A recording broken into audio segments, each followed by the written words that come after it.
Okay, we're live. Gonna change some settings, let people join here.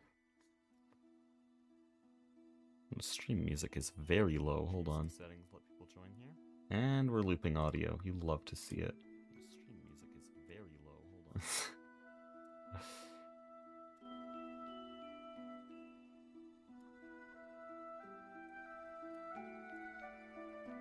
That should be good now.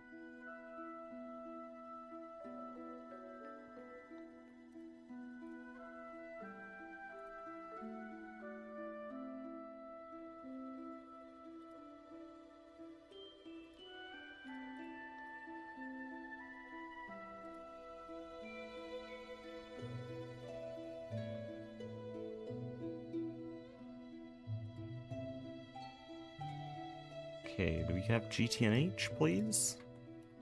OBS does not like streaming GTNH ever. There we go. Is the music too loud?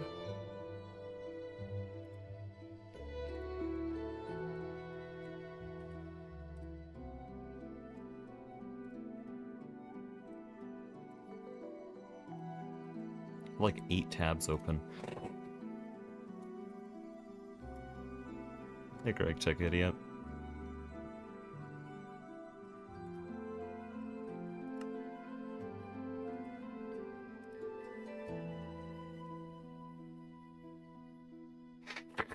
Hey Hunt Hustle.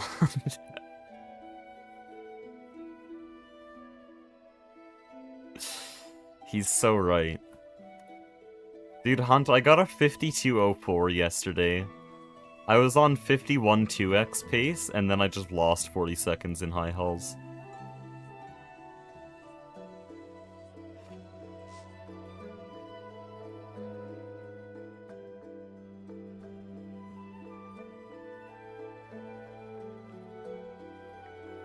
It's not a holy GG moment. No, I lost everything. It is behind PB by 2.6 seconds.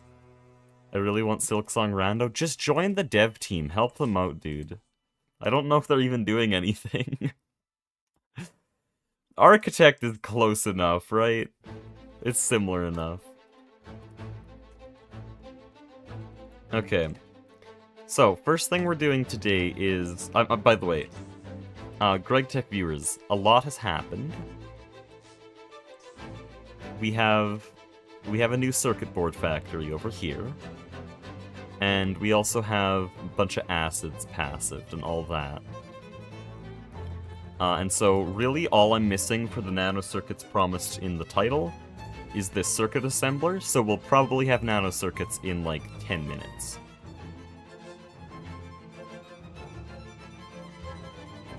I have no experience modding.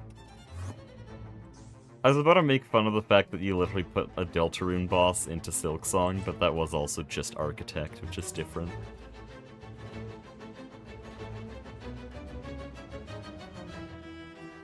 Where's my extruder?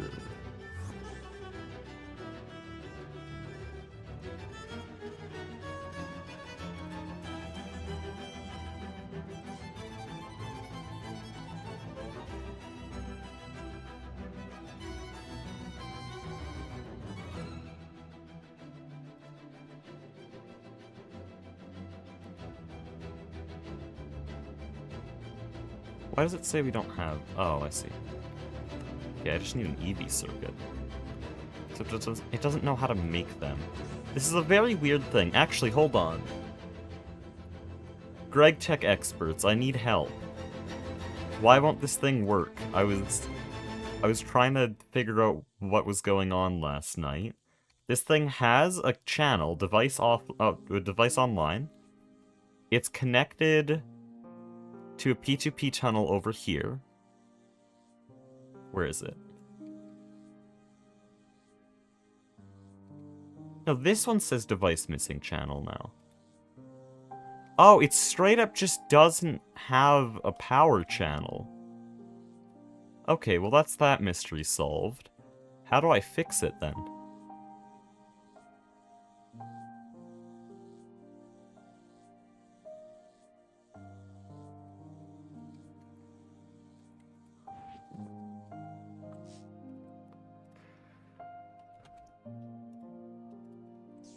Can I just, like...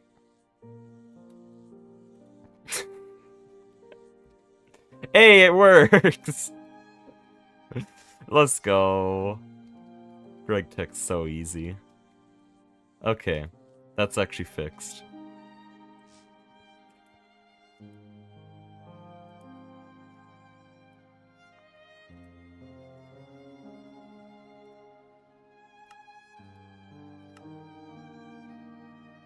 Why did that not need to craft anything? Oh yeah, I bought some HV circuits.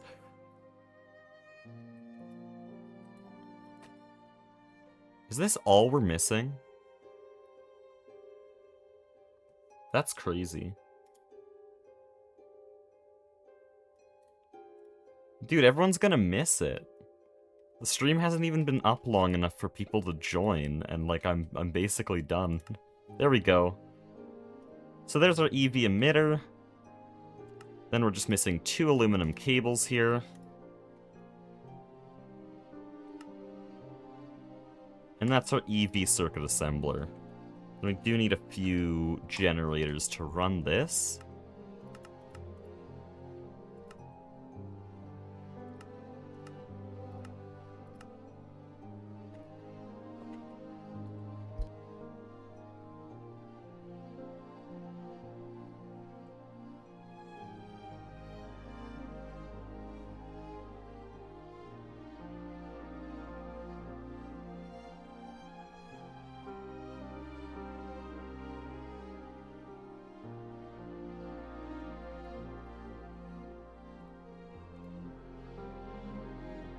Where's your matter manipulator? By the way, that's not how you spell matter. I don't have one. I don't know what that is, but I've heard other people refer to it. It sounds useful. I don't know what it is, though.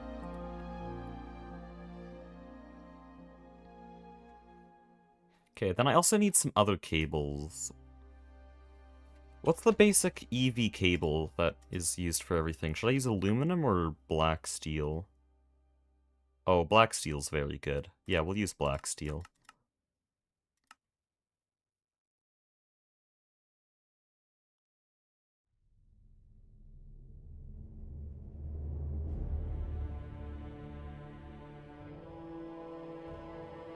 I was gonna ask who named Greg Tech. It's developer Gregorius T. It was originally an add-on for another mod, Industrial Craft, which was like the first factory, not just first factory mod, but first factory game. Things like Factorio and Satisfactory are built off of Industrial Craft. Oh, it needs so much black steel, that's annoying.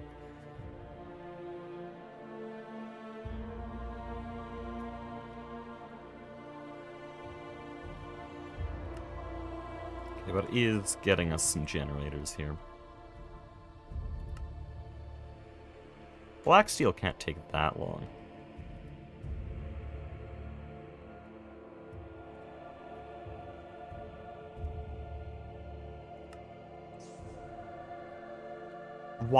No! Aspect, why? Why are we doing this? One wire mill to make all of our motors. Thank you, Aspect. I'll split it up a little bit. Why?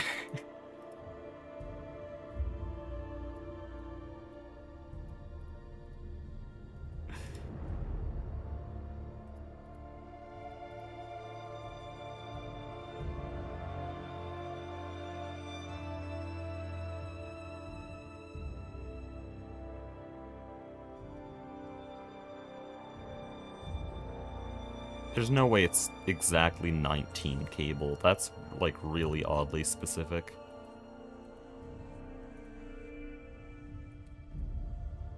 Question building better bases.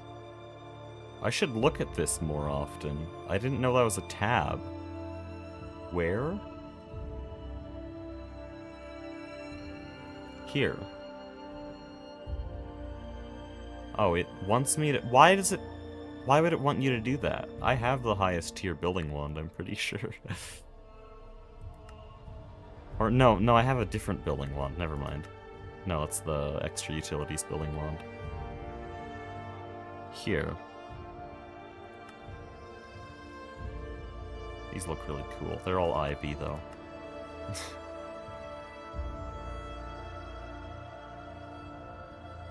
Oh.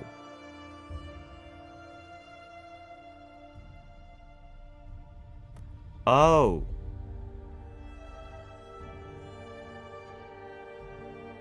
Ah, okay. That might be useful. I also might wait for Ivy to get the better one.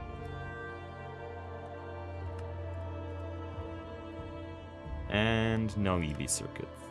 Thank you.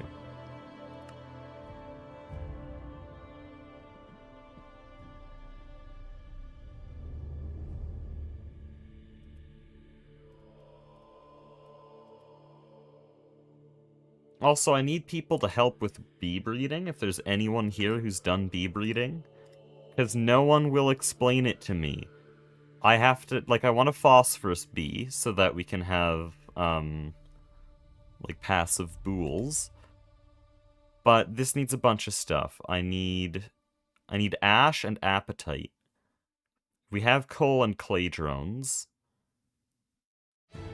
But, like, no one explains how you do that. How, yes, combine them. Nice. Cool. How? What does this mean?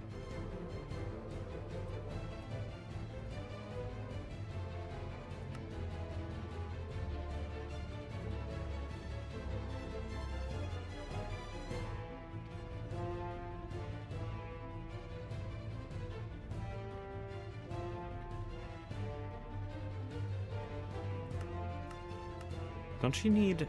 Yeah, here.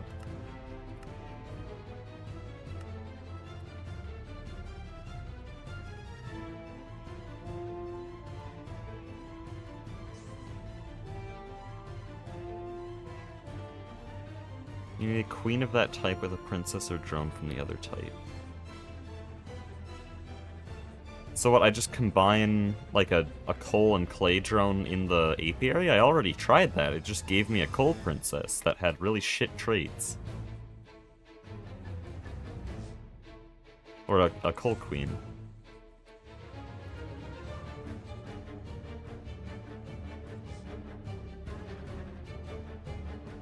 It's a roll? Lovely. This pack, bro. Gonna lose my mind.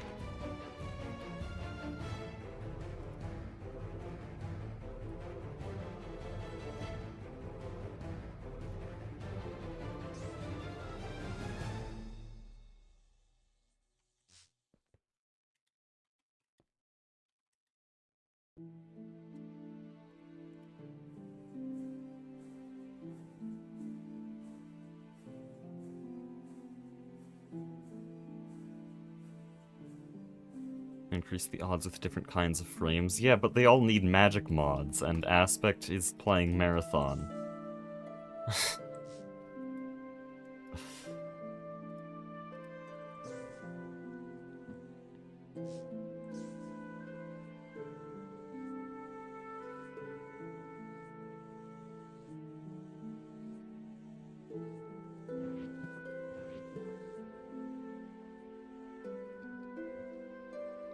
So what, I just gotta breed them together over and over again? Wait, but... So I'll need a lot of drones, a lot of clay drones, and a lot of... Well, we don't have Oblivion frames.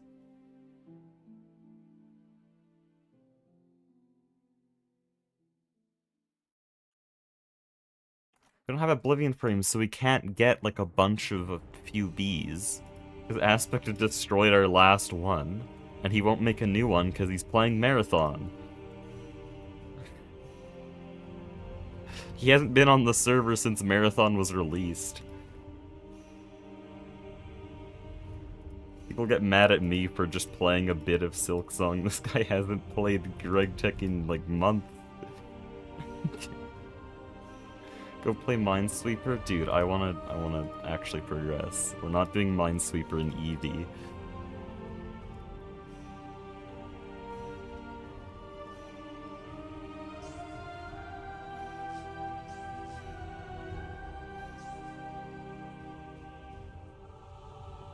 I know they give Oblivion frames. That's how we got them in the first place. Actually, I think we got them from Stronghold loot.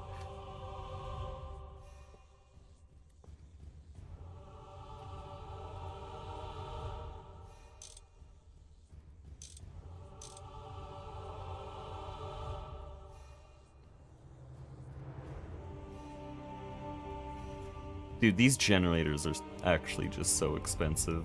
I need to stop using decentralized generators like this. We need a multi-block generator and take power around the base with superconductors, but I don't have time for that. Every bit of GTNH progression takes too long already.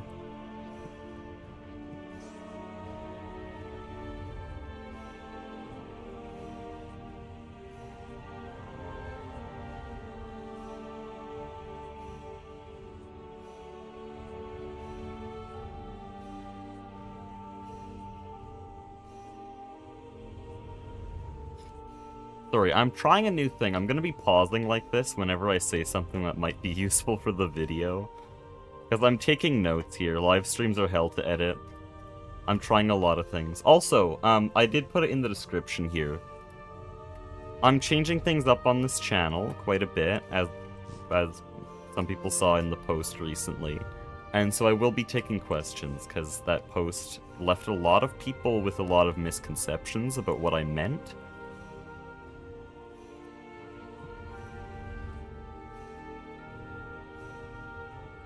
But yeah, I'm changing things.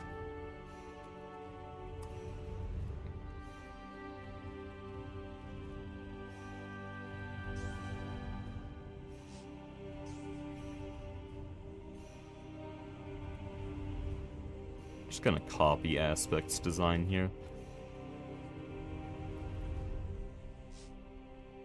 So here's our circuit assembler.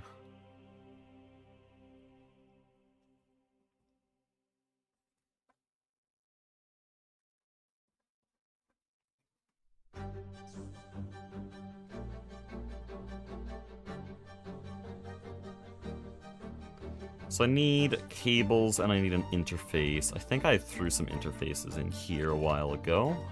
I don't know why this one won't stack, so I'll just use it.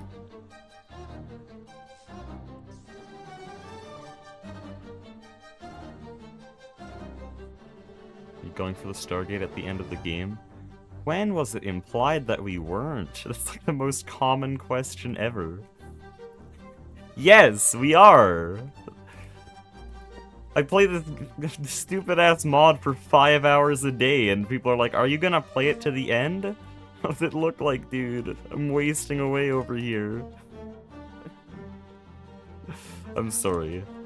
I'm sorry, it's a fake crash out. But still, yes, we are.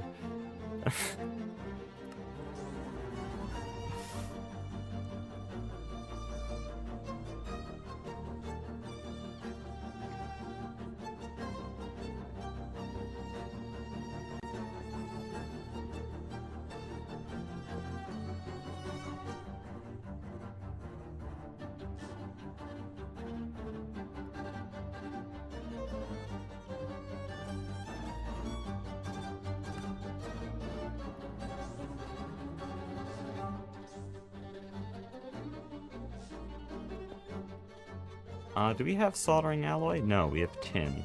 Whatever.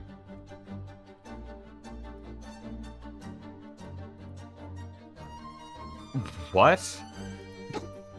It's Tinker's Construct tin.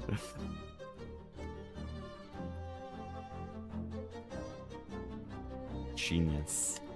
There we go.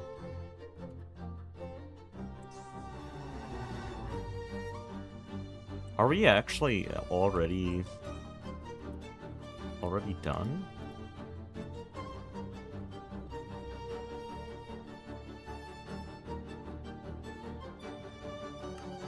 What is this, dude? Give me a nano circuit recipe. There we go.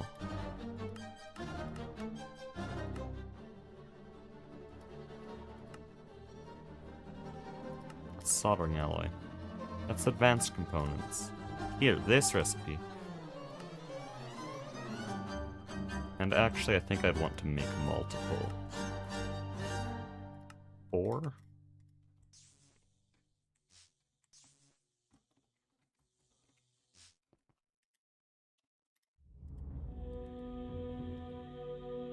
So we now have the recipe in there.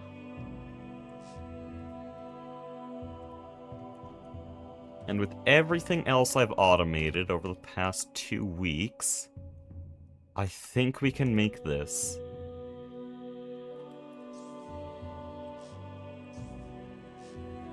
So for the first time since the start of HV, we're actually getting a better kind of circuit. The base version of this is HV tier already, which means I don't need to make these annoying things again. But then we can upgrade it a bunch. We can upgrade it instantly to an EV circuit. Where is this? Okay. We can upgrade it to an EV circuit, an IV circuit, which was previously very annoying to get, and then finally an LUV circuit, which is originally why I was trying to get these nano circuits, because it lets us go to Mars with LUV circuits, but Flurban already went to Mars like 2 weeks ago now.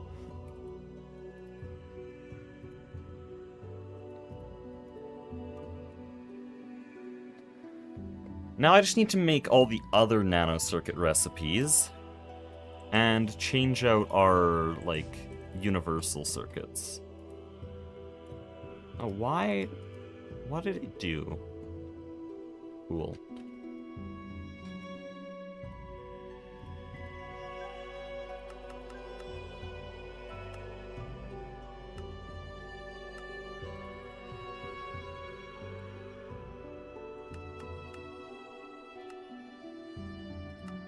So this means we're technically ready for IV now, but also not really.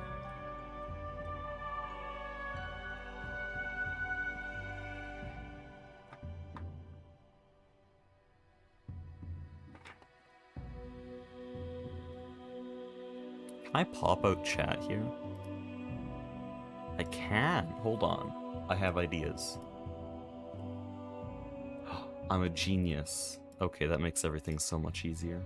Let's go.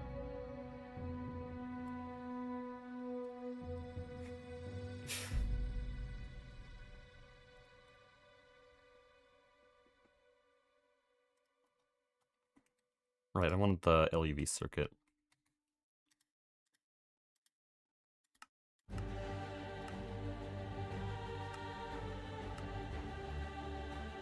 There's a lot of things here that are not automated. Or is there? Actually, I think it's only annealed copper.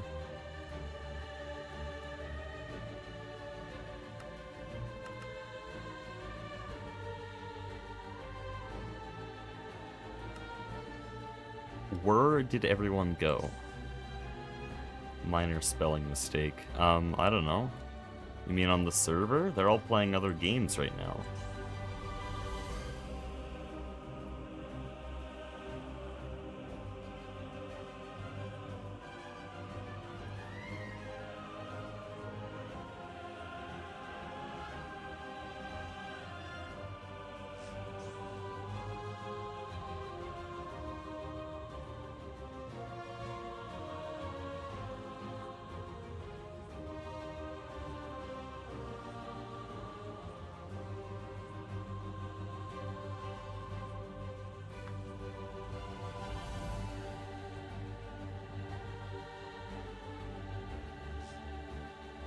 So we can try to craft an LUV circuit already, and it'll show us all the things we're missing.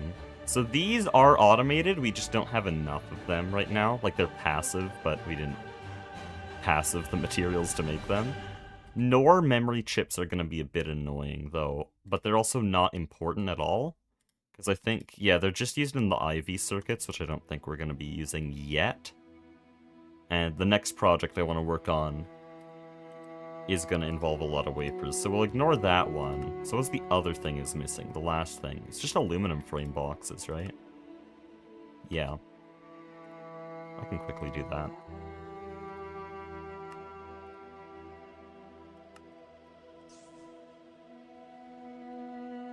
I should probably use the interface terminal, so I don't have to go all the way over here. Oh, this thing is full.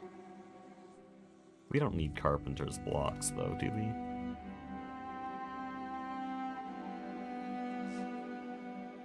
What would you do if you were forced to play GTNH for 10 years? The only thing I play? I mean, it depends what you mean.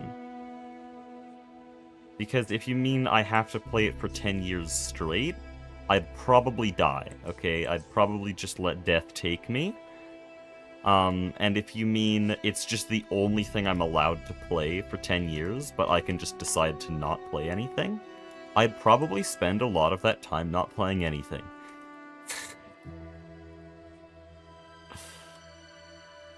Also, this hole in the railing has bothered me, because I can't figure out a block to fill it with. Don't get me wrong, I would play it occasionally, but only as much as I do right now, which is around 2 hours a day. Because that's as much as I can handle.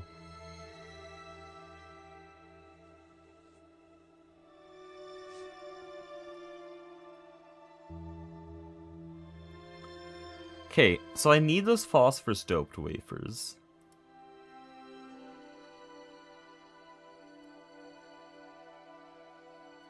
But there is, like, apparently no one in the world who knows how to...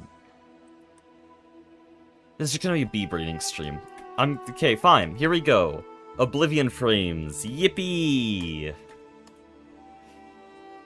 I don't think I can even do this. It's Thaumcraft. Thaumcraft just completely locks you out of everything.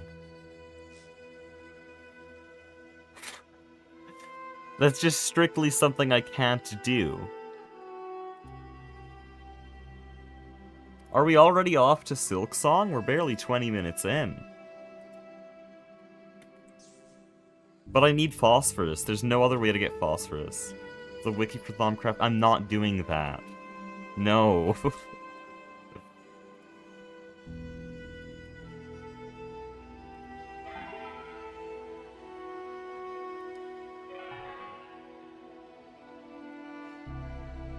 Oh they got? They have 4. Hmm.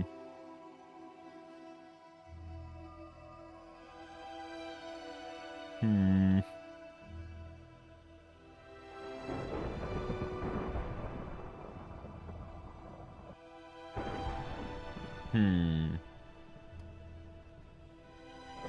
Surely it doesn't come to that, right?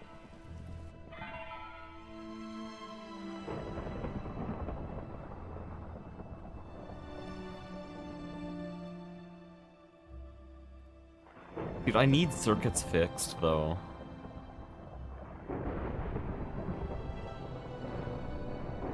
Also, thank you, GTNH Weather. I might kill a man if this ever happens again, which it will in about 20 minutes. So lock your doors. Sorry, my bad. The weather makes me crash out every time. That's like the least enthusiastic death threat ever.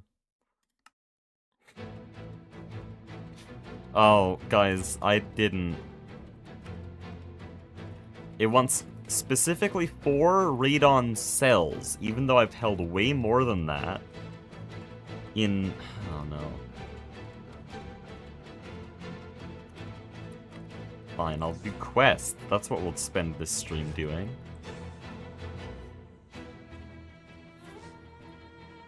Because I haven't played long enough to justify switching to Silksong, so we're just gonna have to do all this. Oh boy. That's a thing you can do? Cool. That would have been more cool. More interesting. I've also held 8 Quantum Eyes, but it doesn't remember. Because the quests are so well designed. It wants me to get an emitter and a sensor. Why? Why would I need an emitter for a circuit assembler? Or a... why would I need a sensor?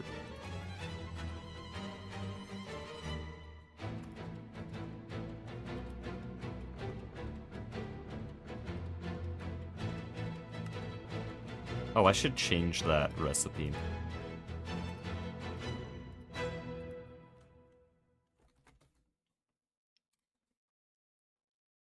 Where's the universal circuits?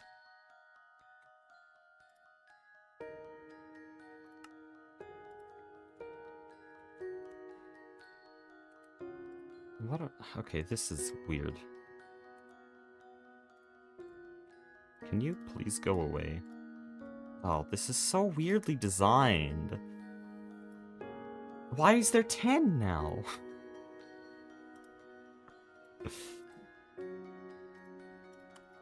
Go away. Leave. I'm gonna lose it. Thank you, GTNH.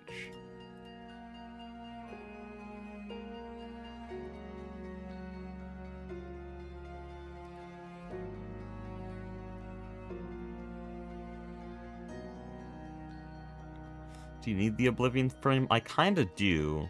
I don't think there's any other frame that gives that kind of speed. And I don't know if you guys just want to sit here AFK for the next 3 hours. Just so that we can try once to get a Phosphorus Bee.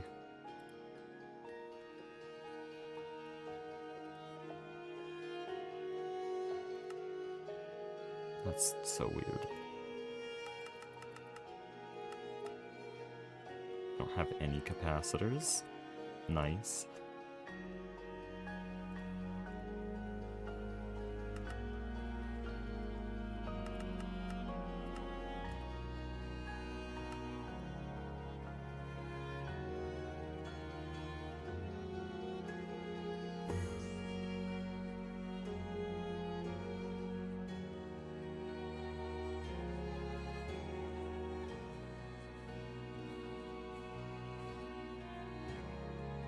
I also need more Tantalum. That's another thing that's going to set up ore proc.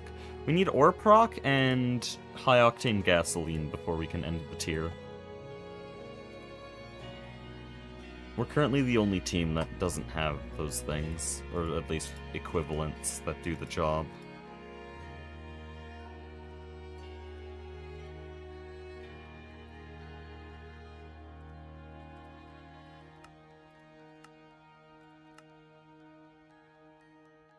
Why is it crafting epoxy circuit boards? I made it do 100, like, right before stream. There's no way we've burned through that many.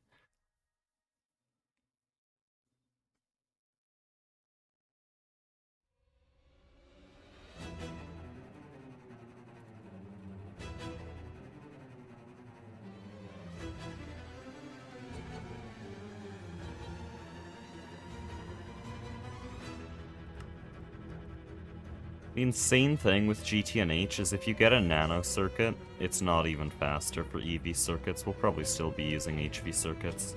In fact, I might not even plug in either of these recipes. HV circuits, actually. But EV circuits, no.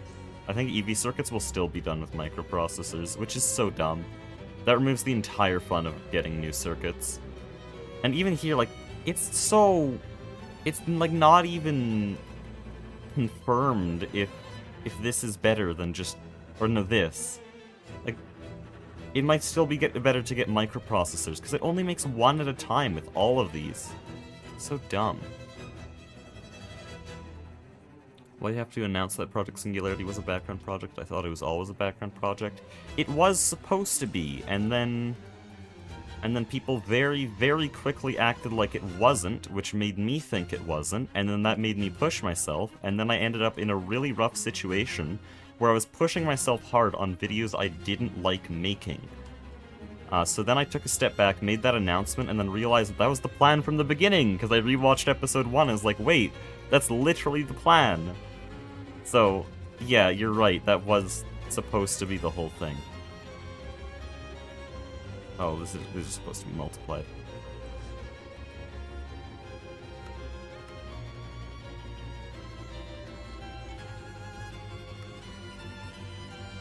That's backwards. What are you doing? 64, love that.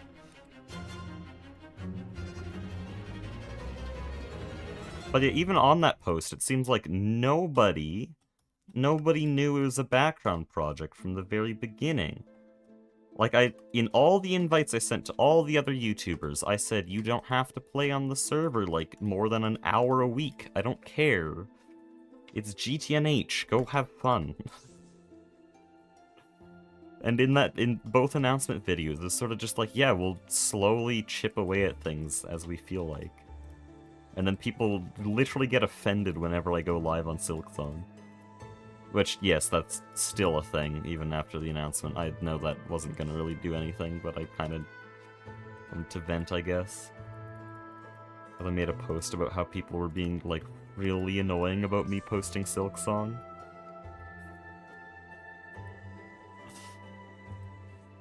But, as I had expected, that didn't really change.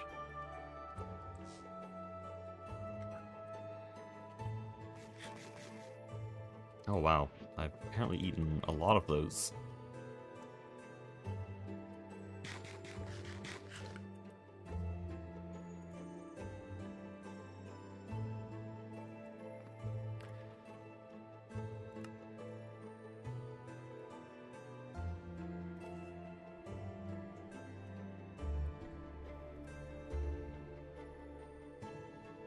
We're missing one platinum rod, oh boy.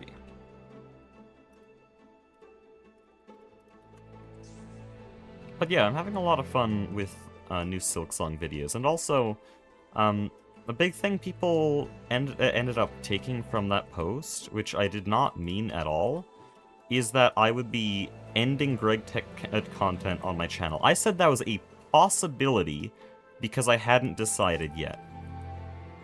Okay, but they concluded that I was ending it, hard stop, nothing would come after that. No, I specifically said I will finish Project Singularity.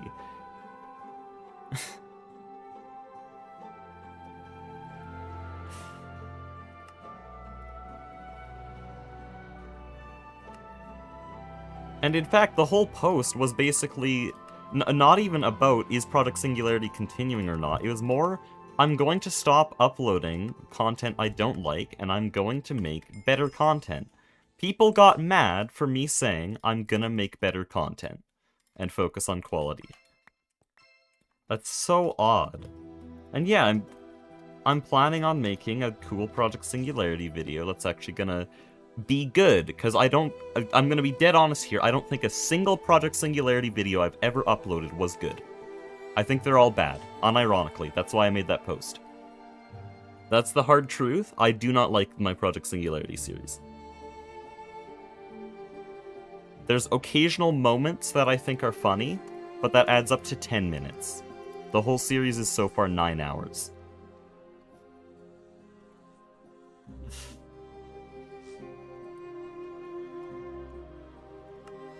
So I'm gonna make a video that's actually good. Because it's so annoying to be making videos on YouTube that you don't even like. And that goes against everything I started my channel for. I don't think I've made a circuit assembler. I need GTNH quests, dude.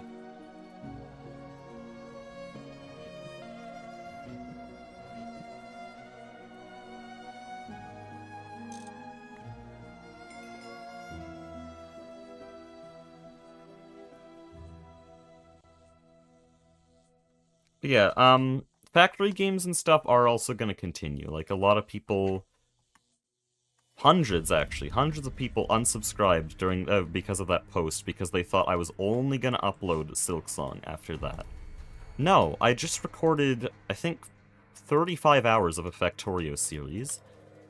I've installed Dyson Sphere program, and I think I'm going to get Satisfactory soon. And I went back to TFG and I'm like, no, I'm not burnt out on Greg Tech. GTNH is just the worst Greg Tech has to offer.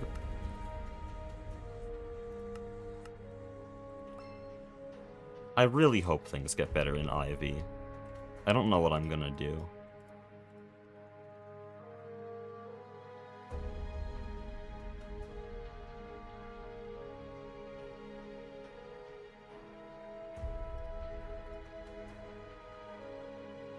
Because, yeah, that's what 9 said. It gets better in Ivy, because then there's less, like, bullshit. Less magic mod stuff, and you actually get to passive materials without dumbass XP crafting. Because XP crafting, everyone agrees on this server. Everyone from Duck to 9 to Aspect to Neurotic Goose, Flurban, they all hate XP crafting, but they all use it because you have to. That's so weird. Sorry, I shouldn't make my GTNH streams about ranting about GTNH. at the same time, the whole point of these streams, the whole point of live streaming is kind of just the unedited, genuine version of that content creator, and yeah, this is how I feel about this pack after 250 hours.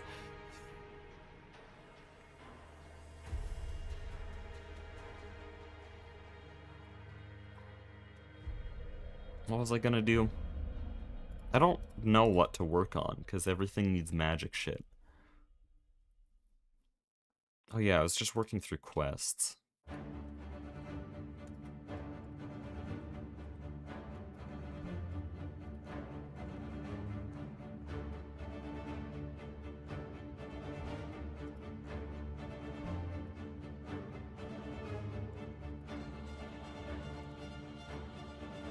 Oh yeah, the other big thing that's been affecting my judgment with, like, what to do with my channel is that Silksong video I posted.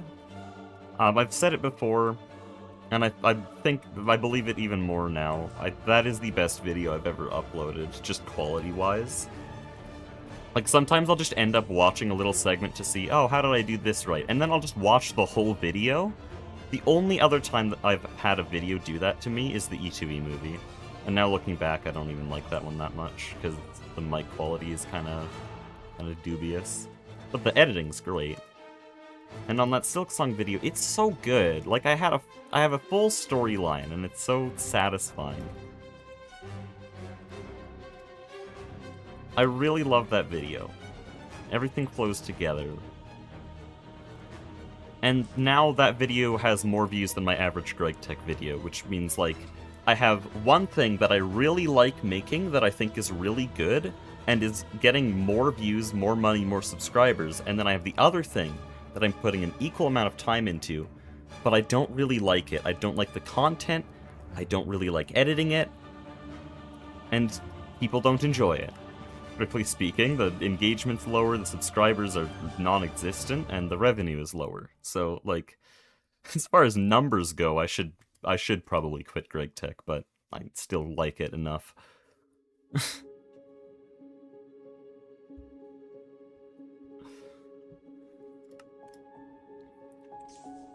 I think what's still true is that if there was something I really didn't like making, I would just stop making that video. Well, that kind of content. And I don't think GTNH has reached that point, but I'm playing less.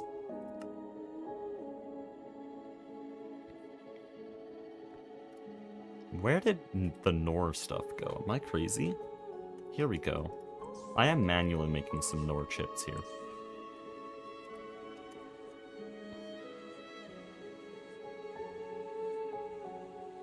But yeah, it doesn't help that the whole idea of this series would be that we have a lot of interaction and economy. But, we're not really trading anything, because at this point, there's only 2 teams that ever need to buy anything, my team and the underdogs. And everything we need to buy is being given out for free by Goose. So no one has bought anything in weeks. And then interaction, I mean, there's the Monopolarity game, but that was almost a month ago now.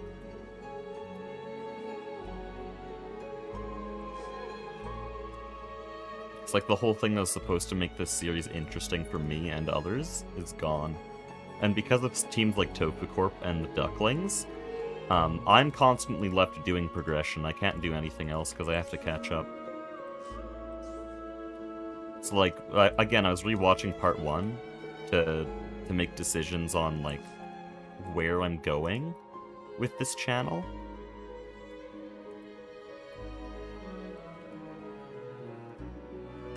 And, like, I had plans. I wanted to become the richest person on the server and sell a bunch of stuff, but all the things I wanted to sell, I haven't had the time to make, because you can't sell resources. I knew that from the start. It's a Greg Tech pack. Everyone's just going to passive it. But like the casino, that's something you can't passive. You have to go to the casino to gamble. And then all that food was kind of an exception, because they could have made it, but also, who would want to do that? Back in the Steam age, that was still a thing. Like, you could still produce something that other people don't have. But since the Steam Age... Wow, my throat's going away very quickly. Since the Steam Age, I haven't been able to work on any of those plans I had at the start of the series. I've just been catching up always. Like, yes, I built the casino, but I never finished the casino. It's been sitting there since Envy. Didn't do anything.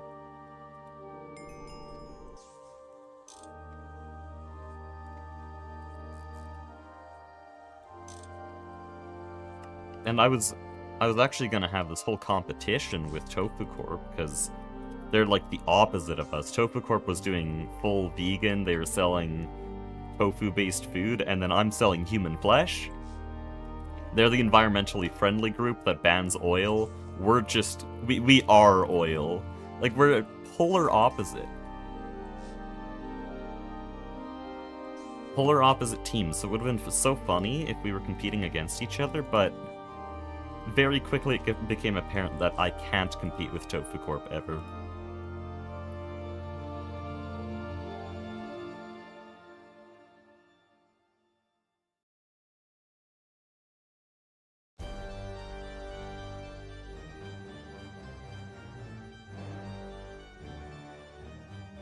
And Chief Logan got demotivated by them so hard, because everything he'd try to do would be done 4 times over by Tofu Corp in a day.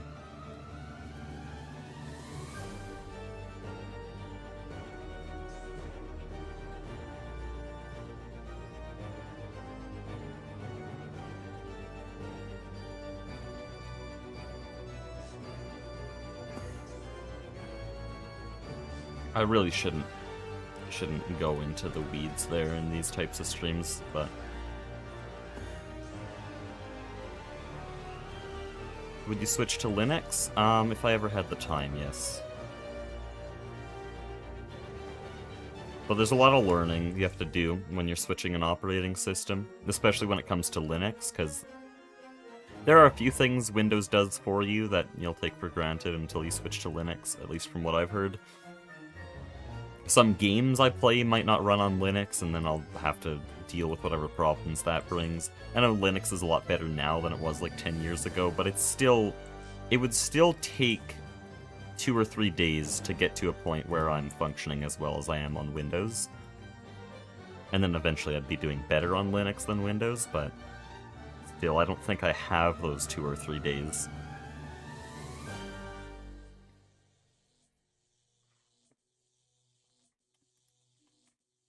Also, how do I charge this Staff of Traveling? I found it in the storage system one day. I don't know who made it. If it was a gift or if Aspect just made it at one point. But I would like to actually start using it because it would help with navigating the base.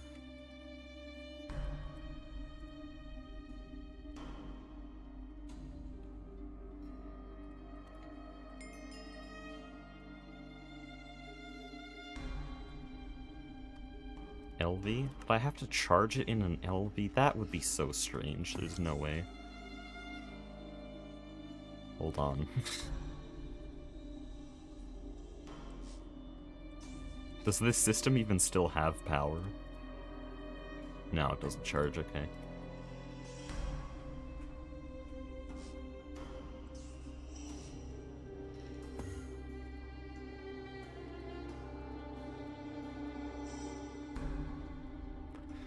Man, what do I do for bees?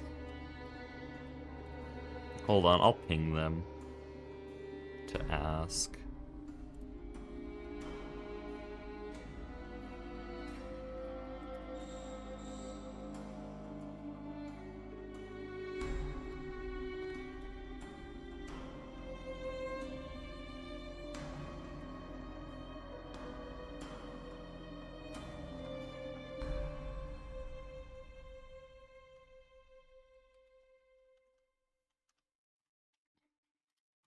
Okay, I'm asking if I can take an Oblivion frame, because then I can start working on phosphorus bees.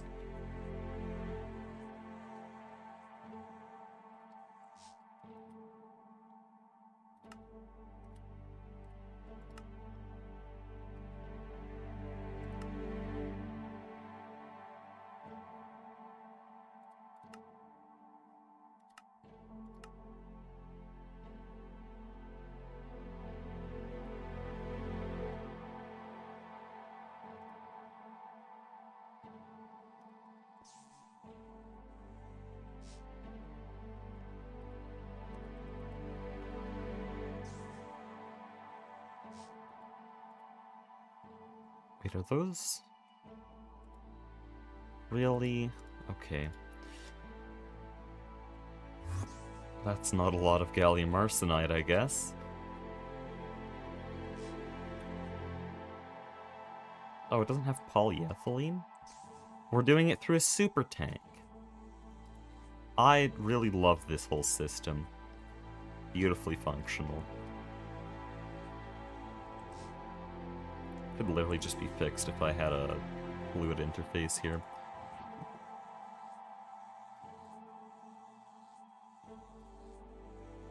Where's my wrench? There we go.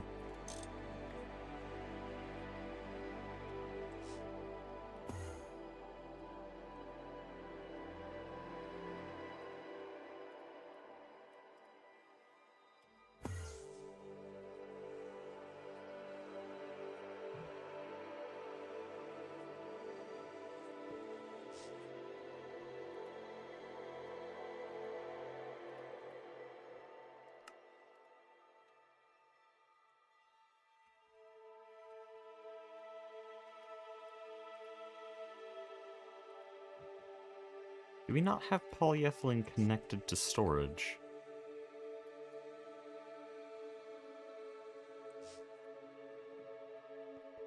Well then what am I doing here? Oh, it's a P2P? Why?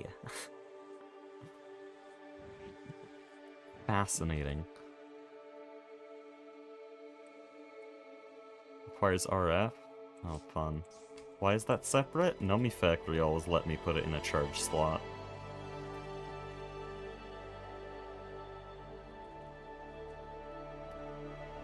Not gonna set up Ender IO shit for that. Why? Whatever.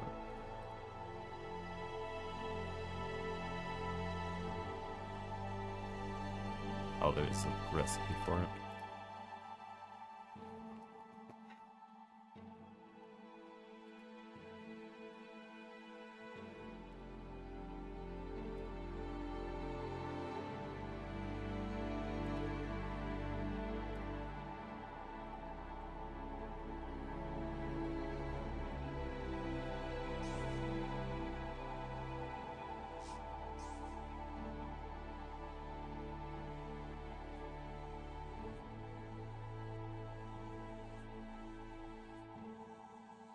Wait, if it's a P2P,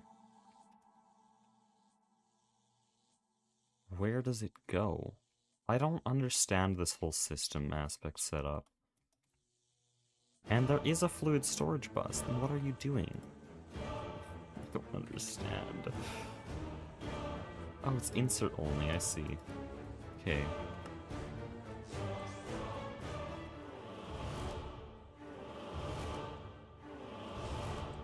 Where was that?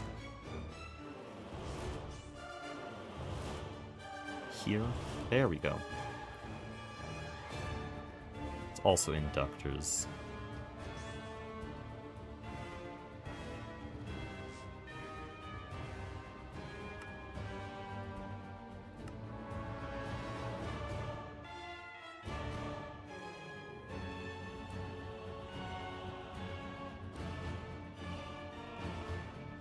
Okay, actually... Oh, it wants SMD diodes. No. I'm not gonna get you SMD diodes.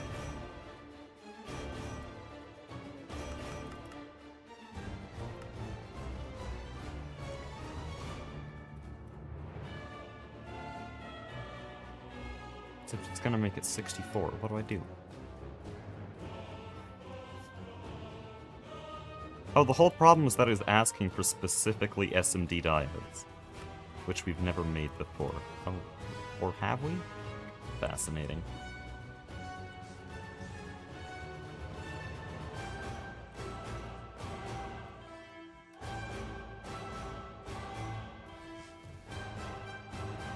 Does anyone in chat have ideas for how we're gonna get a lot of tantalum, or do I have to literally just do orb rock?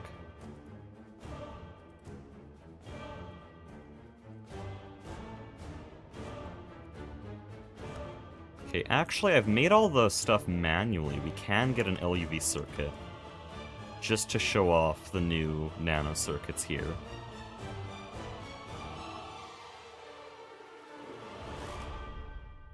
I'm gonna automate NOR memory later. Once we have infinite phosphorus. But this is a nice proof of concept, and it fills out the quests, more importantly.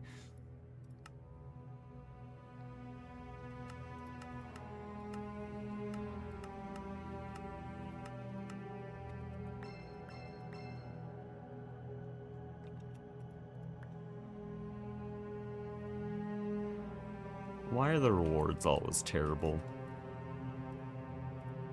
Oh, that's kind of alright. Not great, but it's alright.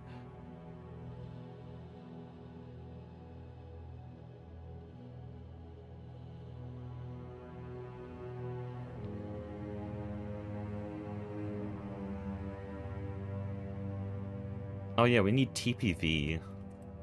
I should work on that in the background.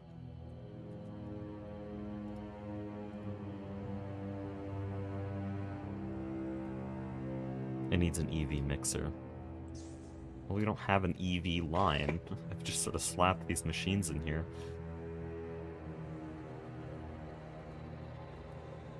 Is there a mixer multi-block?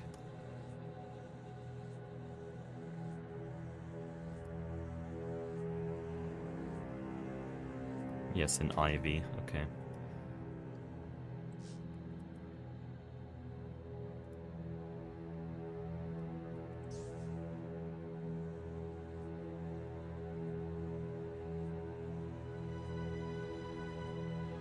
I could probably just slap it in there.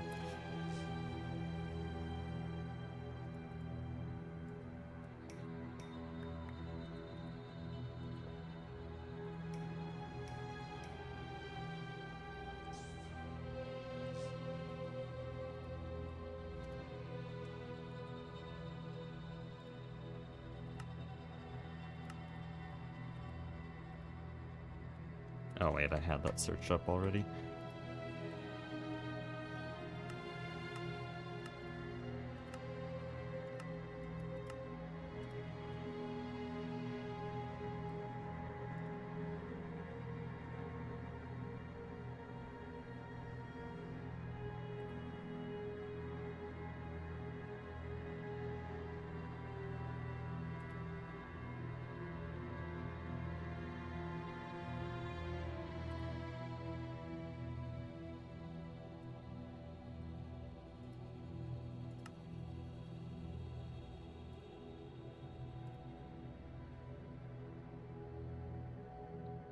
That's going for a very long time. That's just how the circuit assembler is? No, it's stuck. Why?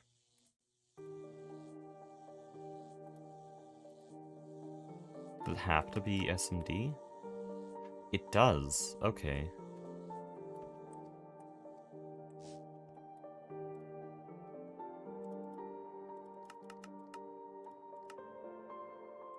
Wait, how do you get SMD diodes, though? Because look at this. The recipe output is seemingly random. It switches between them.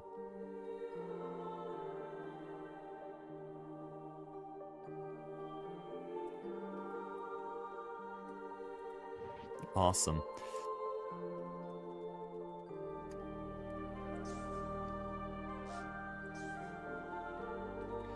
You know what, once I get these done, you guys wanna just watch me play Silksong?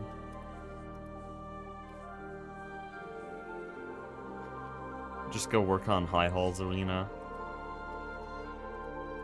I don't know why I'd ask you, I think I get the full say in that, but still. We only got nano circuits. It was like 10 minutes to get nano circuits, and then 20 minutes to work on random materials to get the LUV nano circuits, and then that's the end.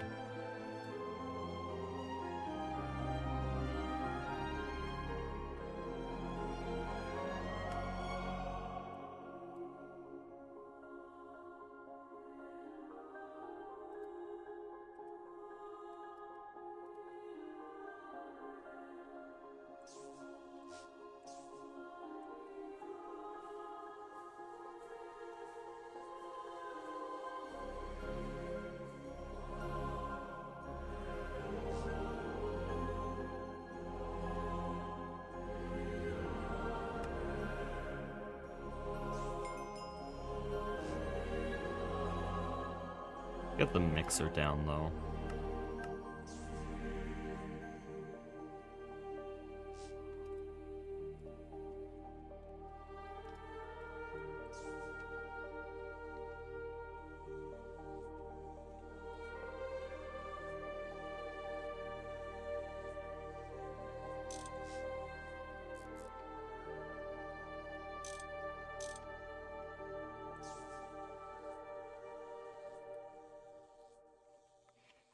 How much TPV alloy do I need?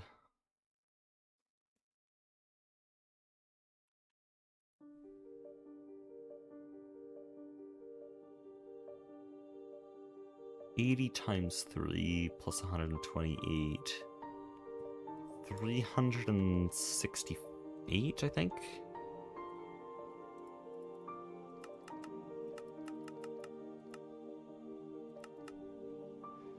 We're missing vanadium.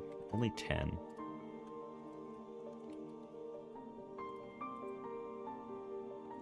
It's an easy fix. Oh, this base sounds very functional.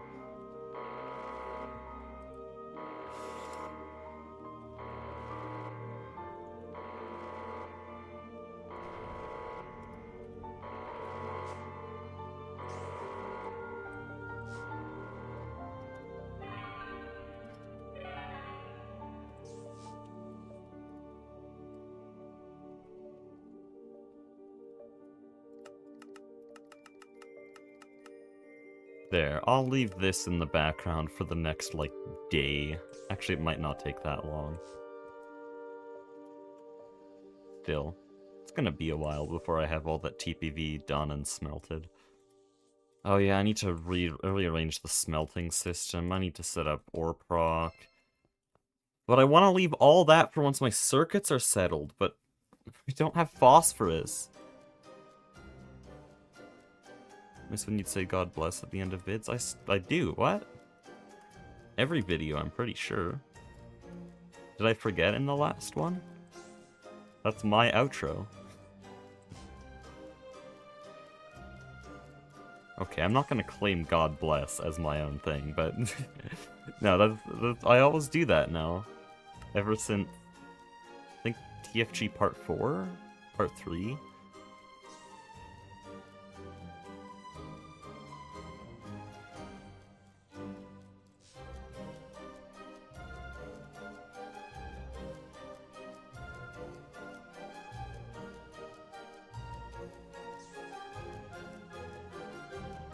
Sorry if I forgot.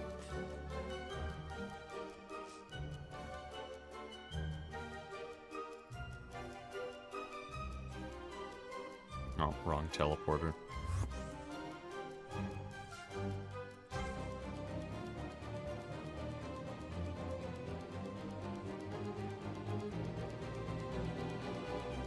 Does it need 3 or 1?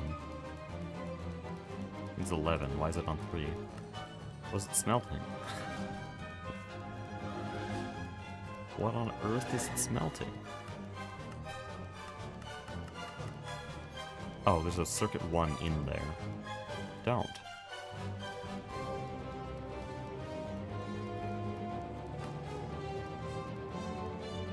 I'm pretty sure it can do this with... Yeah, we have nitrogen in there. Should probably start using helium by now. Even radon. Wait, you can put radon in here. Something GTNH does well. Rare compliment here. Something GTNH actually does well is letting you use any noble gas in a smelting recipe. So I can switch these EBFs to radon and it'll go much better.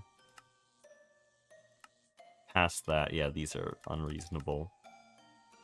Well, that's twice as fast. Like, that's huge. For all recipes. I made that up. Love you, brother. Thanks, man. Thank you for the $20.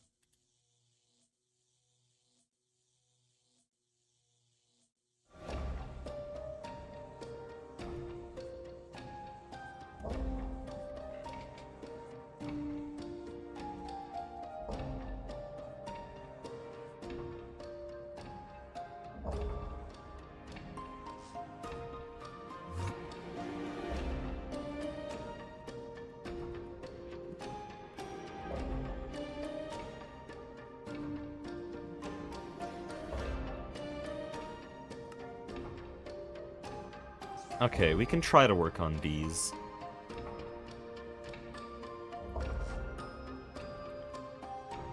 Because, yeah, the one time I tried, I don't know if the guy talking about bees is still here.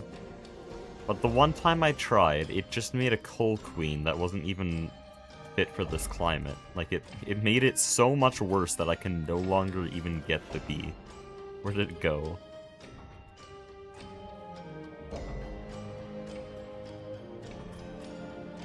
Yeah, here. So when I stick this in here, it's too humid. Like, it completely goofed the climate. I don't know how that happened.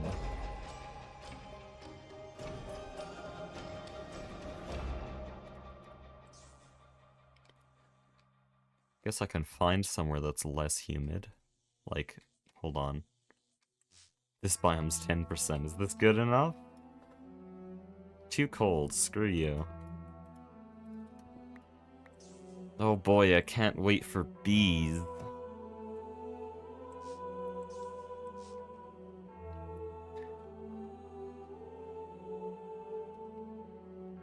I was gonna ask for help with bees, but no one's online right now. And apparently no one in my chat, except for one person who's since left, knows how they work. I don't know if I actually want to do this at all. Cold, really? The savannah, no? Too hot. Dude. Shit-ass bee. This is 80%, so now it's gonna... No, it's not gonna complain. I don't understand. Now it's completely fine.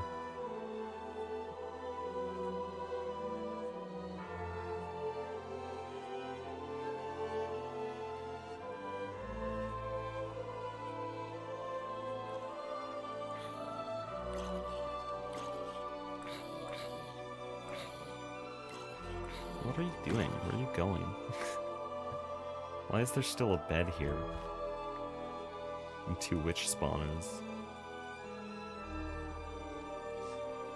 Oh boy. Yeah, do you need an Oblivion frame? Great question, whoever asked that.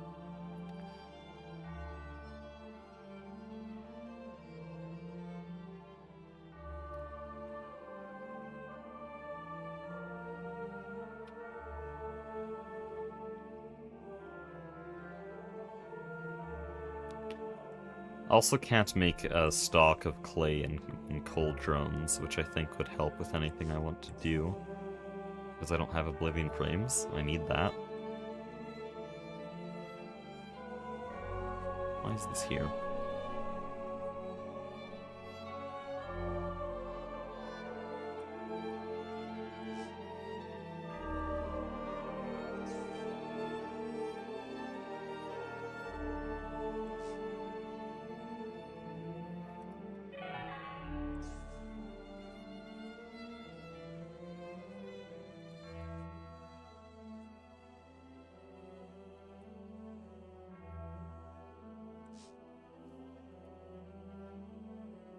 We have a frame of frenzy? He didn't tell me we have a frame of frenzy? What the hell? Dude, what are we doing? He keeps saying, oh man, I can't wait until I get a frame of frenzy. What are we doing?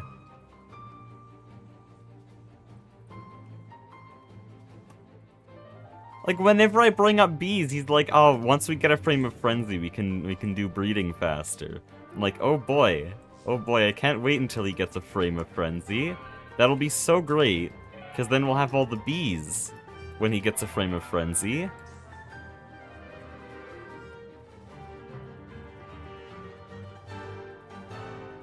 Are we dumb?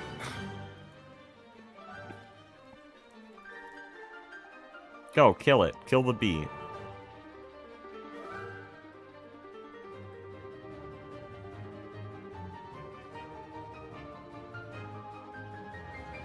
It's not doing anything. Why?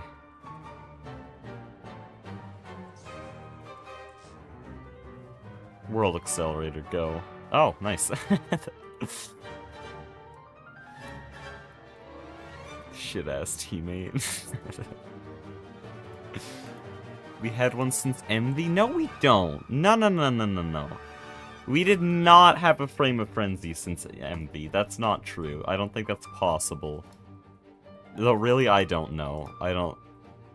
Pulsating crystals. Yeah, we actually might have. You might be right on that one. Okay, so... We don't have a bee analyzer anymore, or do we? I might have actually stolen from Tofu Corp. Yeah, I did. We do have a bee analyzer. Give me a second.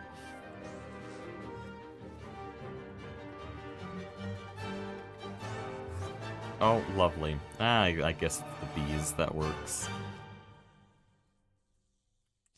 Come on, dude. So the Coal Princess, that's lovely. Don't I want a low lifespan, actually?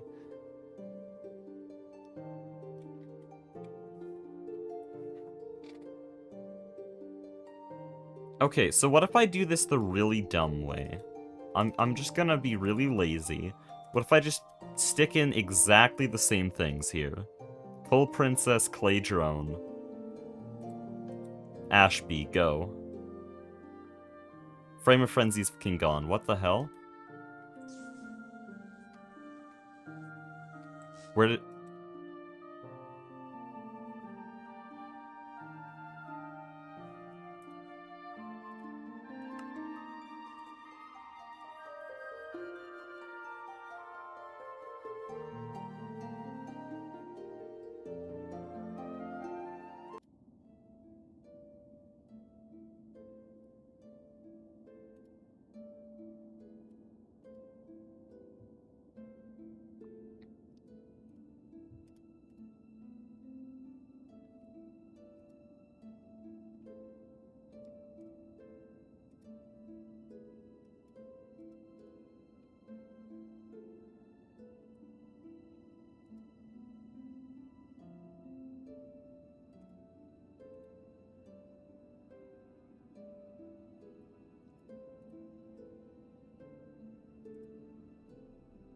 We just changed stream title?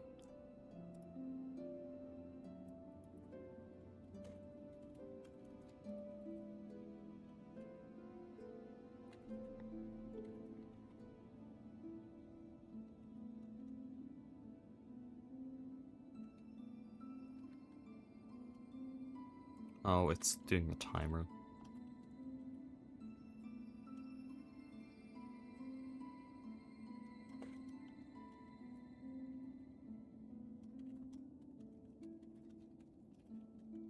No, I did not clear HHA that fast. Thank you, Live Split.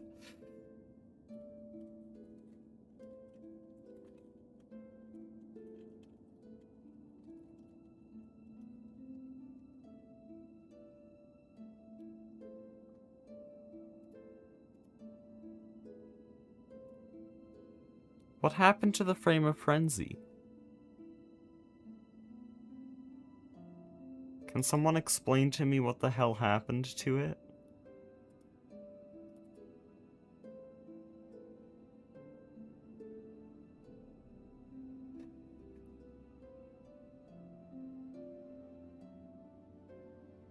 And where's my Silksong thumbnail, more importantly? There we go.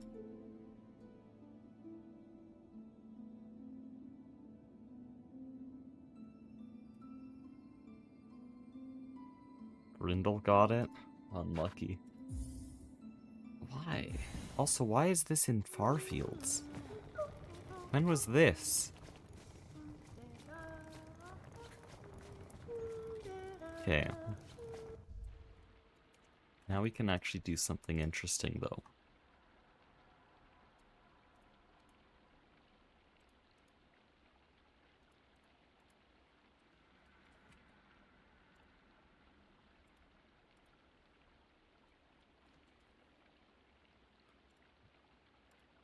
There we go.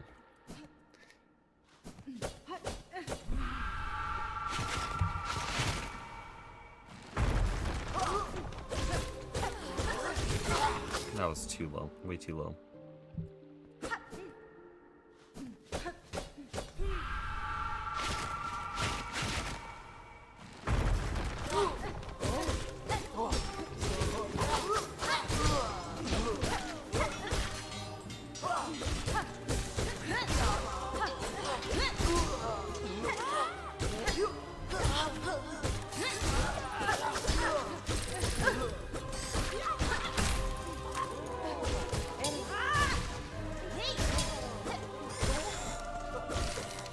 Dude, I hate that so much.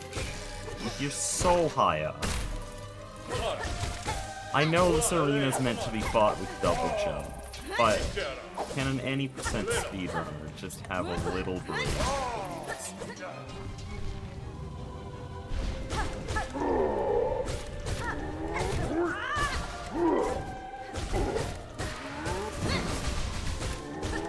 Why did I go for 2 hits? I'm actually just a dead man. Reset. Why did I go for 2 hits?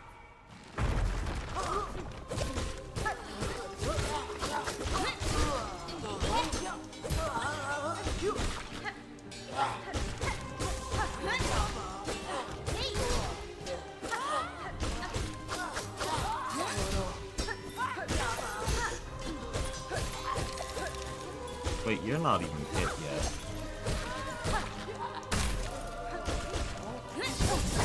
Really?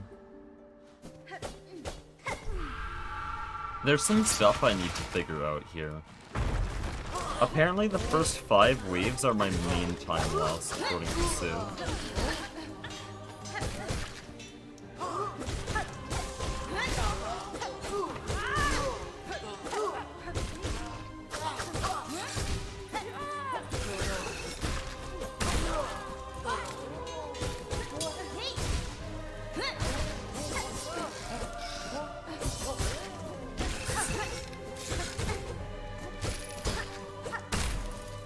Claw maidens are just not killable damage. Well, they are. It's just stand under them, but it takes too long. So I have to do dash cancels, but dash cancels always kill you. So what do you do?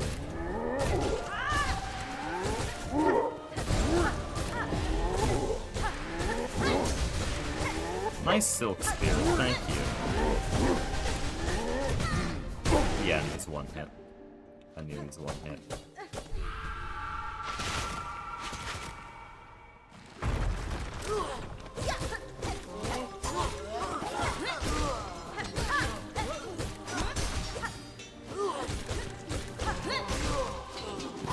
Why would I do that? Oh, I don't have silk spear.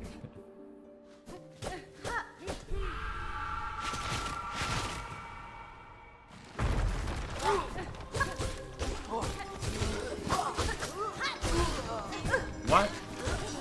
I did not see her start attacking. That's just lovely.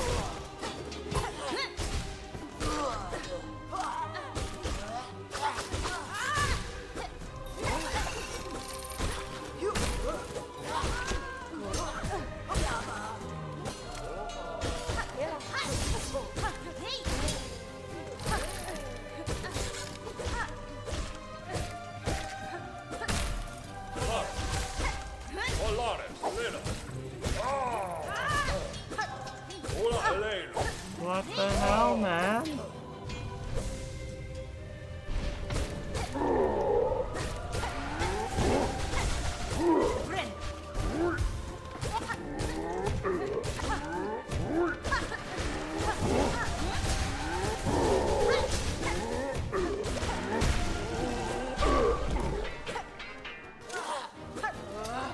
Nice up slash.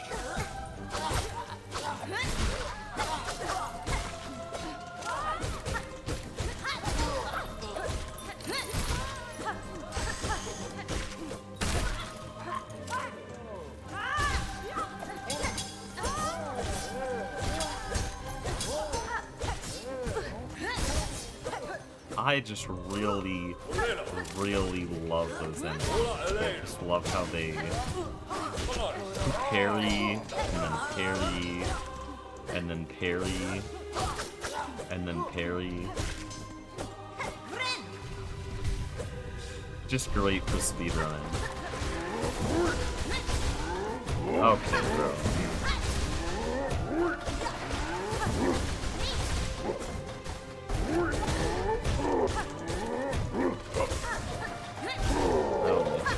Dude, this is so bad.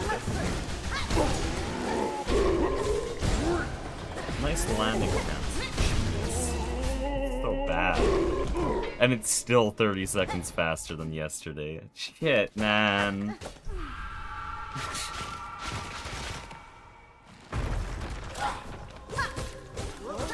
I'm gonna lose it, dude. Yesterday, actually...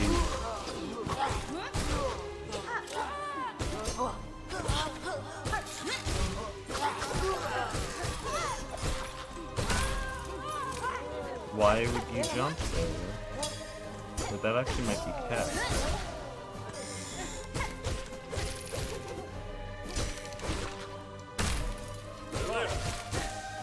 Sorry, I was gonna read chat. I saw like a fragment of a question I wanted to answer, but now I'm just stuck in.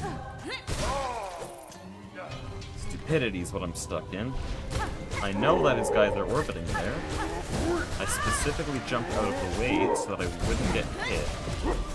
But I didn't. I didn't actually really get out of the way. What is happening with my dash? That was terrible.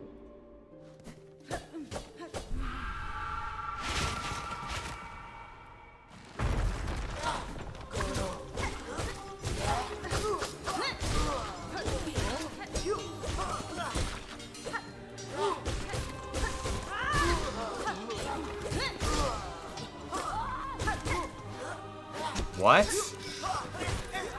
That's not a real pattern! That has never been seen by a speedrun before. Or by a speedrunner before. That's not real! That's not real! What happened? Why did he dash back? That doesn't happen. What? Love you too. Can we name the two worst reads in this arena? Because there's a read on wave 1 and this one on wave 3 that everyone hates. Can we name them? Okay, that was completely my fault. What are we doing? What are we doing anymore? There's no attempt at intelligence here. Oh no.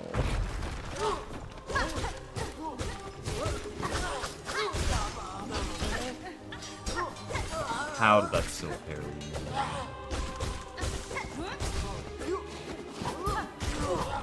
What?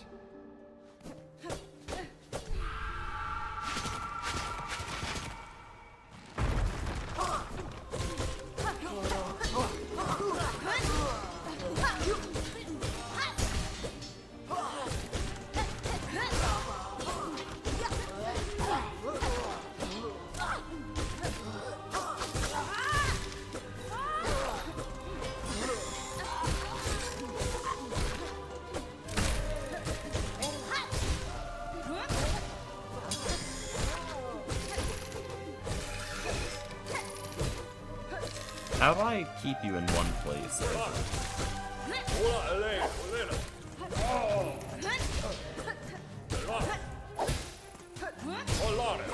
I hit you one more time than I needed to, and apparently you hit you one less health.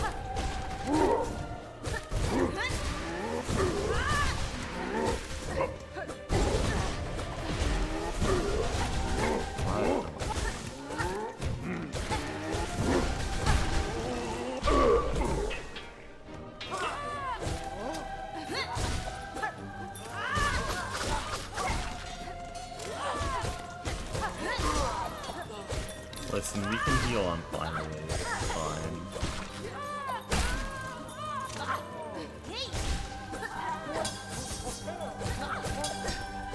I just love how flying enemies always go to the ground whenever you need them in the air, because they're flying.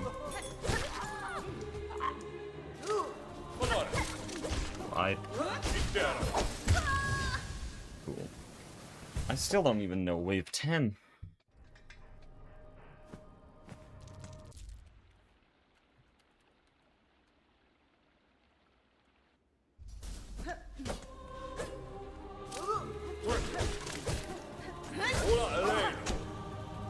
What do you do there? I don't have any silk.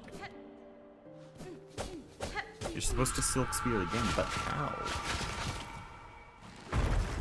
Also, this is just not the right thing.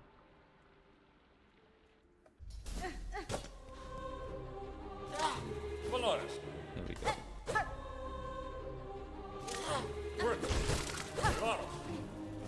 Okay.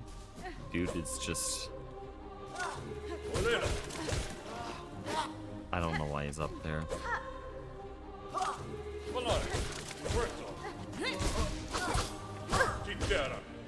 Am I going insane? Or am I just... I don't understand what's happening. I have to hit this guy twice, oh no, 3 times. And then I silk spear. I keep dashing to the right.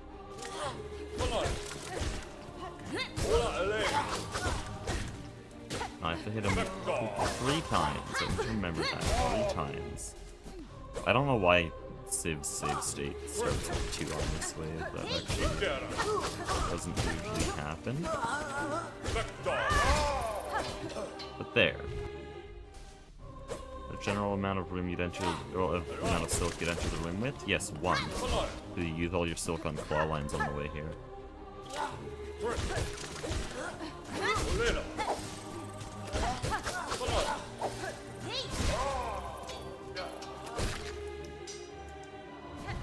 It has me pissed.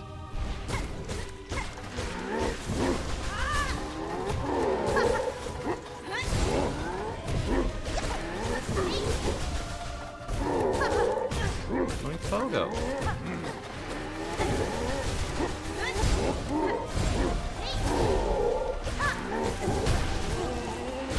Why did I let go of space? Lovely.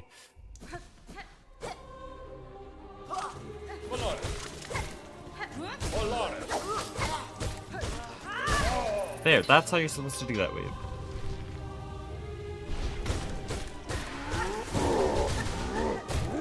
Okay, that was...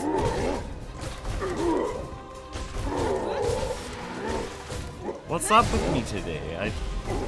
I'm doing better, well, I'm doing worse than I was at 1 AM yesterday. Can you guys do anything else? Let me silk spear. Like I was on full silk for 5 attacks in a row because they didn't give me a single chance to silk spear.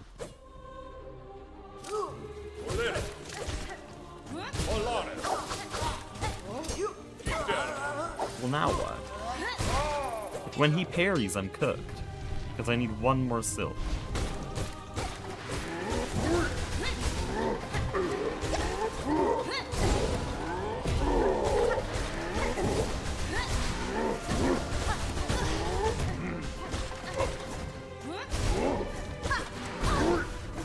Just genius. Give him a Nobel Prize. Oh yeah, I was gonna... Every enemy's attack random? Yeah, they are all random. But the only times it ever matters what their attack is on the first read on wave 1, and the read on wave 3. And then of course the clapper waves. Oh, and actually this read. Yeah, reads just suck. They're like such good enemies usually, but when it comes to speedrunning High Halls Arena, they're awful. Because they're the only random part that actually matters. Okay, so apparently he has a maximum range. I'm such a genius. I'm so glad I...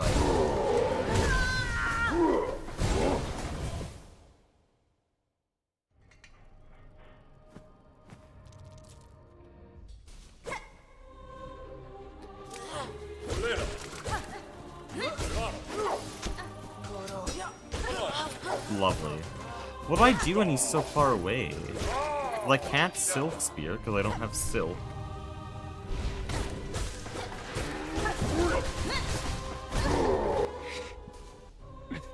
I can't Silk Spear because I don't have any Silk.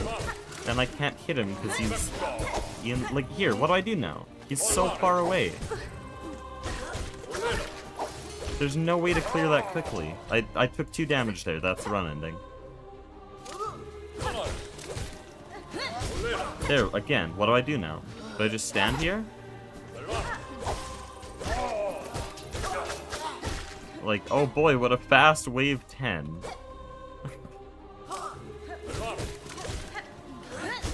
Again, man. What do I do? I need Silk. I can't. Now here, this is fine. Now he comes to me. And I can kill them. But what do I do for the other 90% of attacks?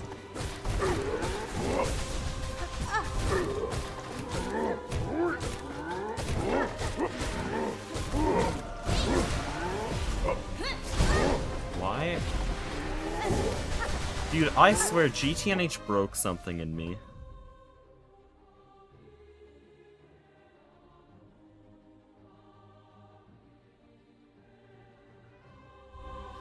I think GTNH broke something in me because I was doing just fine on this earlier today. But suddenly now I'm like really impatient.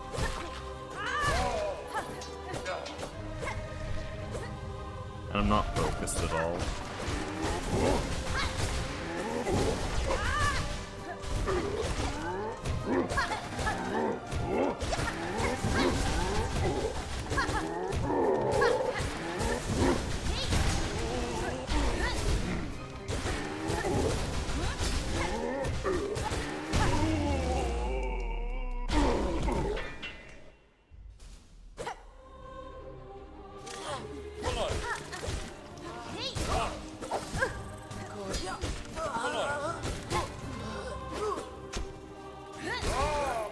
Why did he fly so high?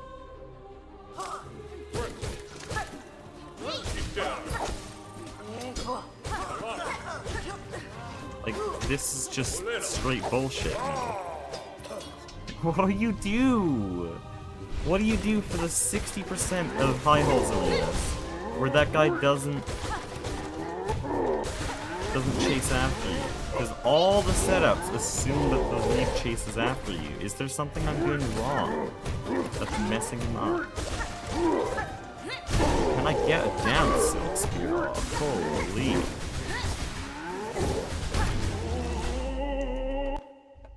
Like, really bad.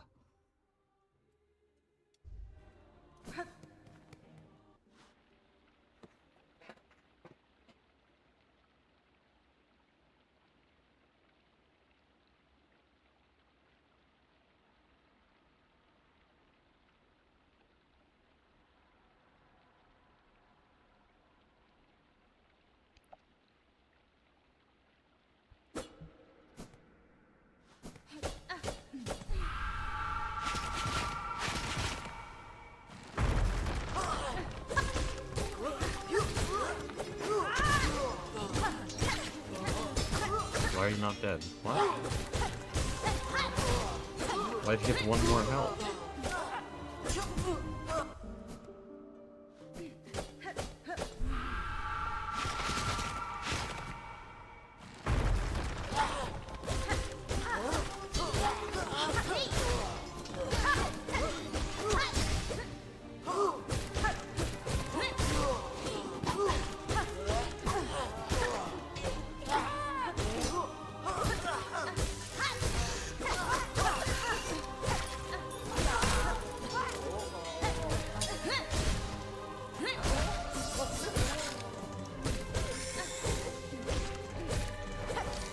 Yes, nice teleport.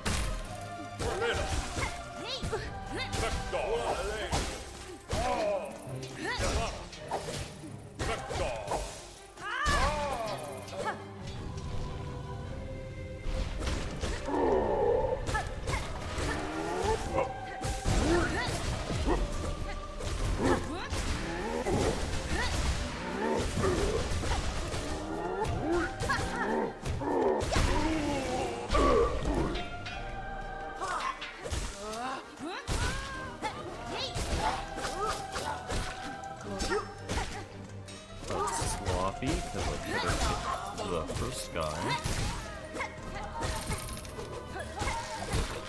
I just completely misjudged my sprint jump.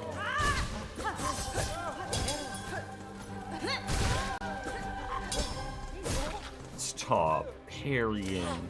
You can't damage them ever. Well, you can. Actually, very often. Just not often enough for impatient speedrunners.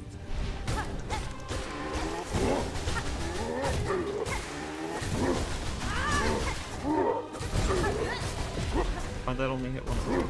Also, can we like, stop being in a corner?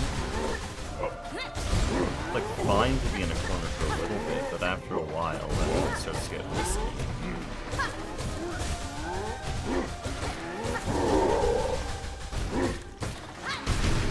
Jeez, that was so... The damage there was so spread out.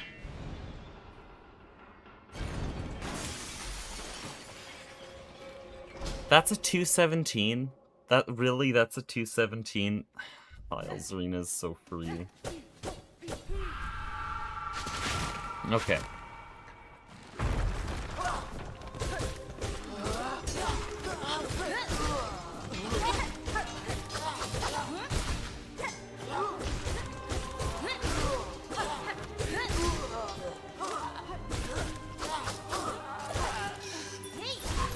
Nice, okay.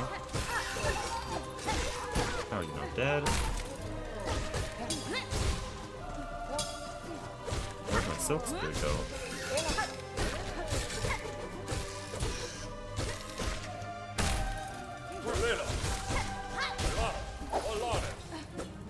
I want to see if you can side hit that, and that would let me silk spear this guy a bit earlier. Calm down! Holy! Calm down! Did I up slash him at one point? I actually forget. Because if I up slash him, then that's completely my fault. But if I didn't up slash him, then that's actually crazy.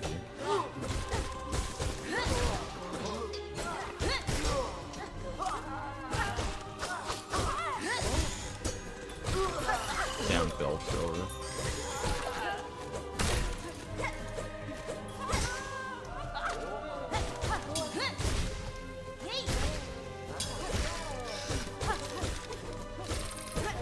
After like 7 billion attempts on this arena, I have A, still not learned how to fight a claw maiden, and B, not learned how to just wait on that one bell thrower on wave 3. I just wait for like half a second and it'll come down. It's that easy.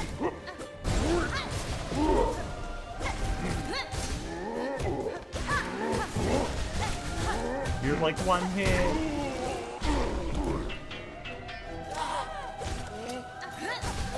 Oh, lovely.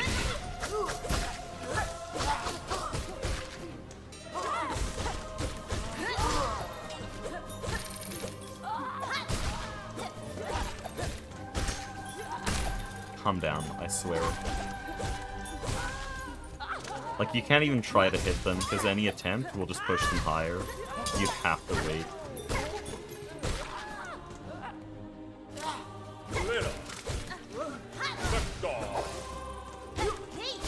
That hit one? You hit one hit.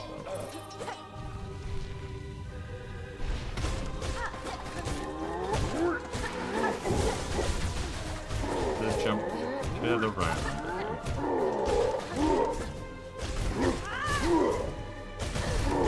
Nothing I can do there. If I back myself into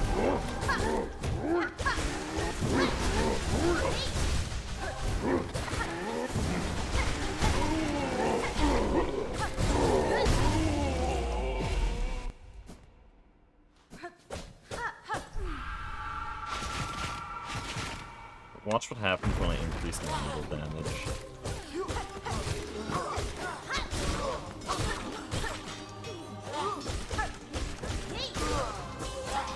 If it didn't increase, they would be very dead by then. Did I unbind this? I did unbind this. I'm gonna do an arena attempt with just one extra needle upgrade. Watch this.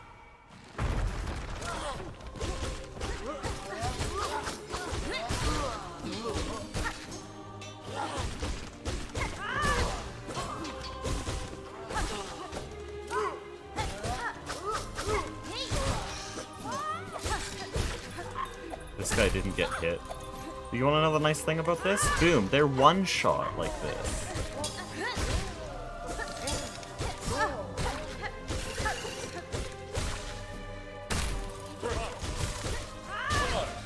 You're one hit.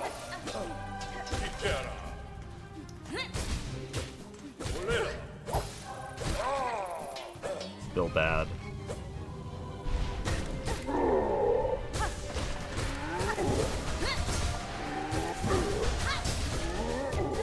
TE is falling. I'm not running TE, bro. Never.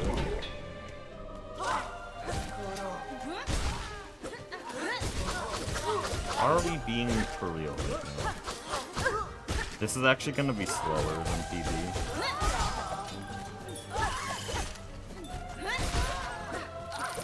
Never mind, I forgot about that. The biggest thing with this is that Silk Spear insta-kills spell throwers. Lovely Silk Spear. Just a round of applause for that Silk Spear.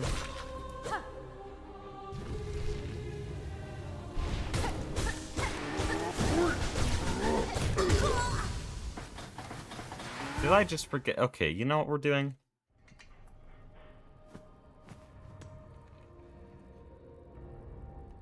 Why is there so many pages? What the hell?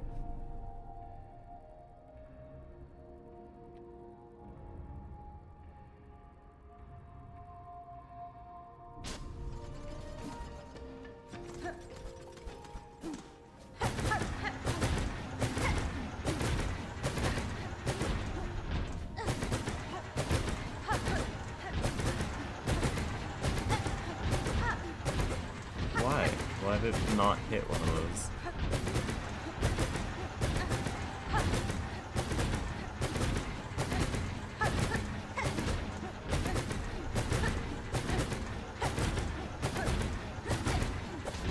Oh, whoops.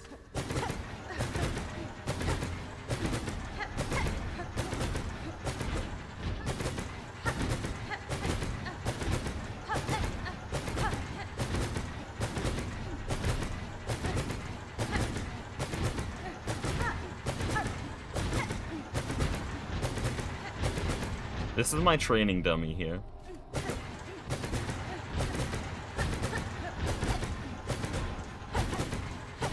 Every speedrunner in the chat right now, this is what you gotta do. This is tech.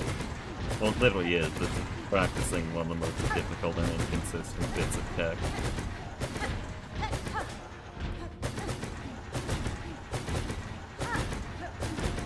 With my keybinds, it's so hard to do it, to the right here. Like this. Because shift is my dash button, and so and I have WASD movement keys.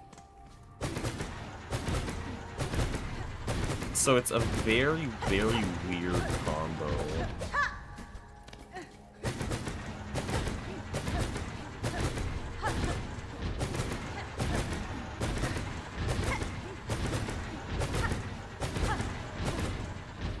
So this kind of practice is very necessary to memorize that combo. This is the training montage of the movie. If I get world record, I will have a part 2 to that speedrunning video. Controls the better dash. I couldn't get used to it now, but I can understand it. When I was telling Flurbin to get all of his movement keys, because he was starting Silksong, I told him either shift or control.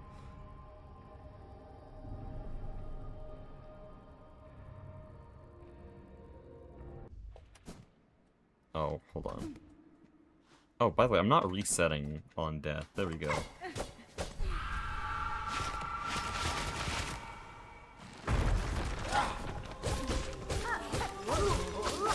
Also, I still don't understand what actually went wrong in the run yesterday. Because it was one issue that led to all of the all of the time loss in High Halt Arena. It was just wave 1. And I still don't know what caused it, because the chorister at the start hit me. He somehow hit me. Watch this. No, don't watch that. That's not what happened. I know that's not what happened. If that's what happened, I wouldn't be questioning anything. Boom. So how on earth did the damn chorister hit me in yesterday's run? We'll do it again.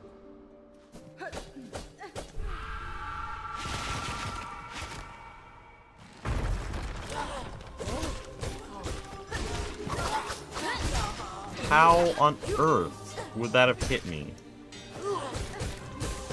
Because once he hit me, then that messed up the read, which meant that I couldn't line up any Silk Spears, which ended up making wave 1 really bad, and it ended on a weird amount of Silk, which made wave 2 really bad.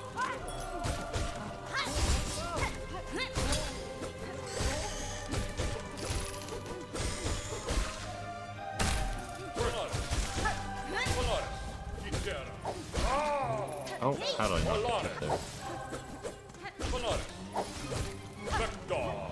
I hate you so much.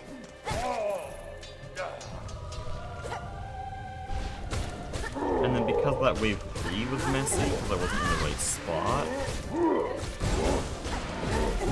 and because of that I didn't have enough silk for wave 4, wave 5 went fine, but at that point I was so, like, annoyed by what had happened, annoyed and confused, that it just ruined the entire pace of the rest of the arena. It was like a catastrophic chain of events that led to just everything being bad. Okay, nice then. I still just really don't know what happened.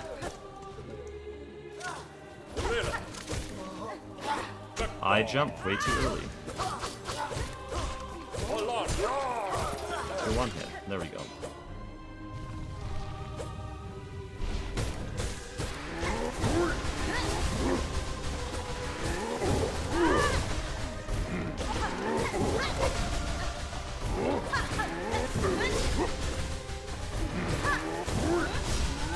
Can you stop it? Stop giving me patterns that I have to dodge on, man.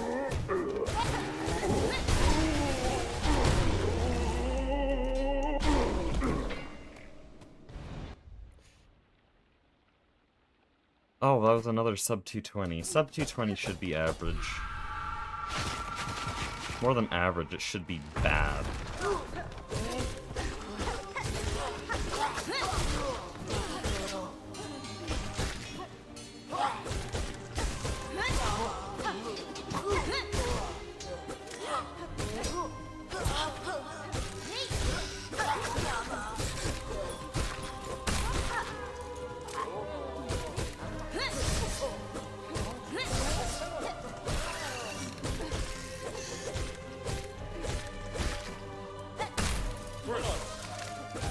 I looked at chat there. Genius. Just didn't claw line.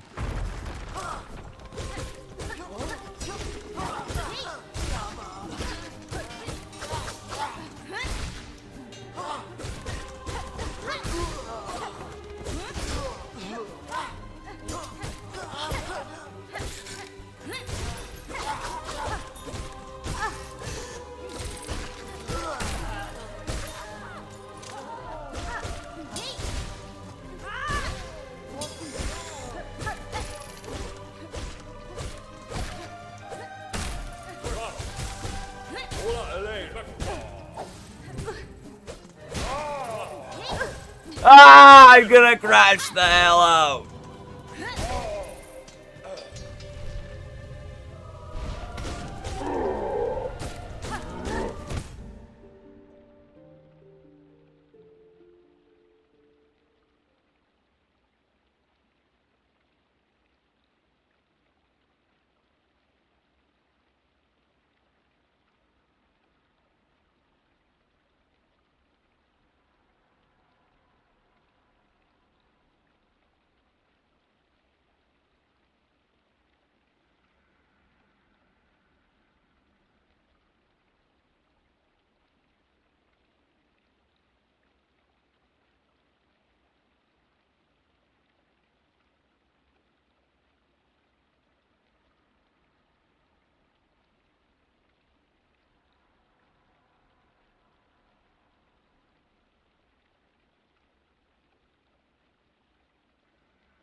I'm back. I drank some water.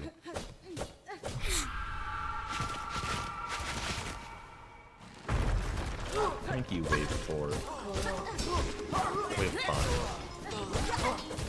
Wave 5.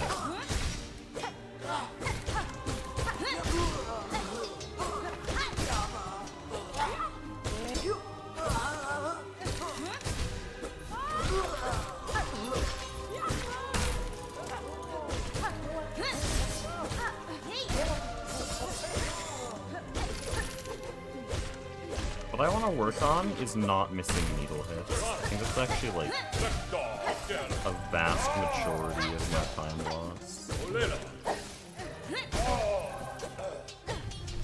I need to just focus on hitting everything. No hits that are like, maybe this will hit, maybe it doesn't. No, I need to make sure that everything I do hits and deals damage.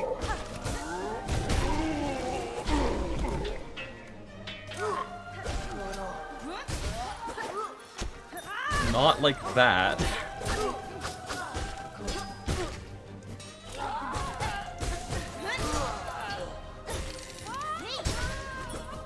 Dude.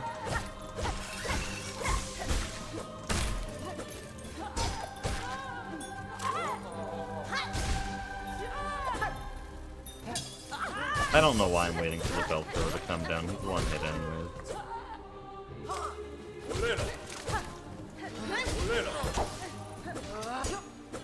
Dude, I just wanted one hit off you and you can parry. You can parry. I hate you. High Halls really brings the best out of you.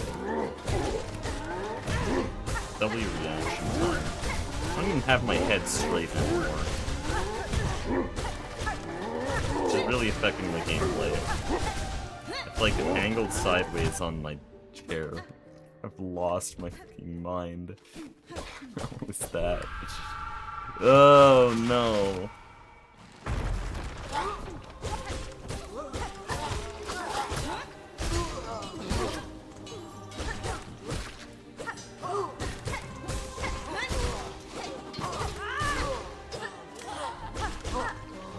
Why'd you do that? I have a theory for why that happens. I think if I go too close, he does that. I thought I hit you. Why did I not up slash?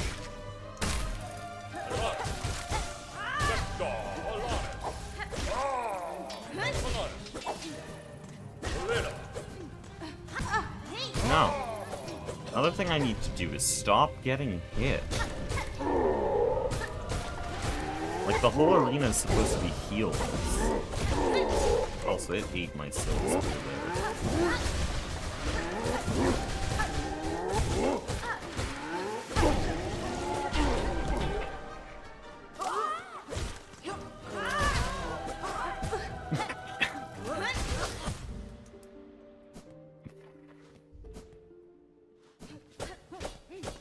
Lovely.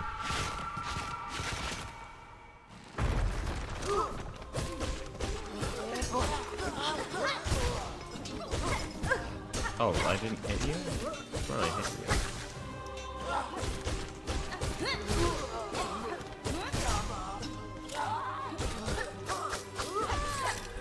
Why are you throwing at me? I'm a mile across the arena. Nothing you ever do will hit me. Why are you throwing at me? Little does he know, it's actually still saving his life. Accidentally. Because by throwing random shit up there, he can't be Silk Spear. Because he's too high up. Oh, man. After 850 hours, I still don't know the momentum that Silk Spear gives. I still haven't internalized it. Dude. Pogo through him, I swear! Fine, we're just healing twice. And I almost took damage again there. And this wave's cooked. This wave's actually just gonna be cooked. Why did he dash back?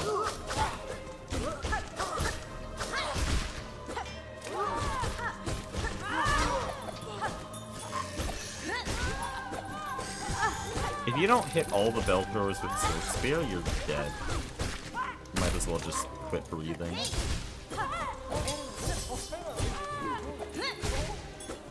How are you not dead? My dash inputs.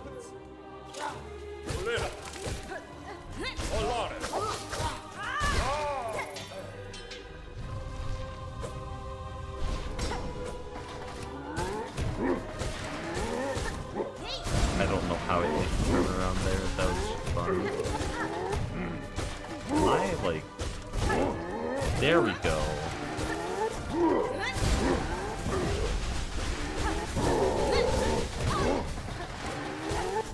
Just...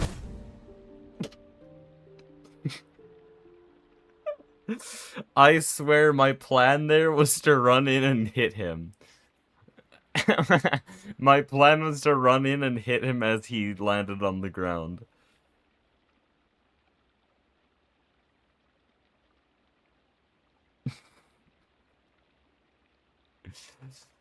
An IQ too high.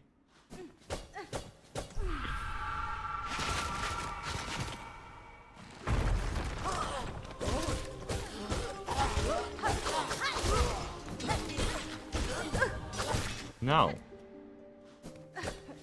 I needed to jump lower, do a side hit, dash, up hit.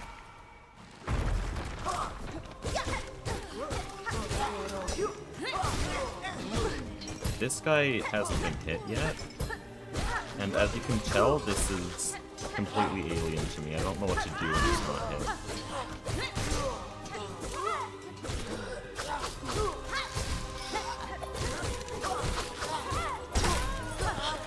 Die.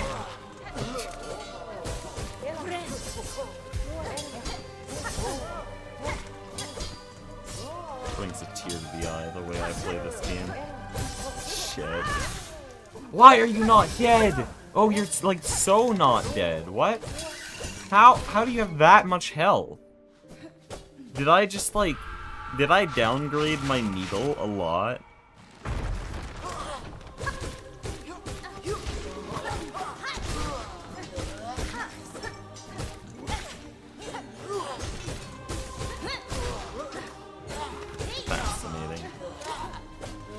Nice dash, genius.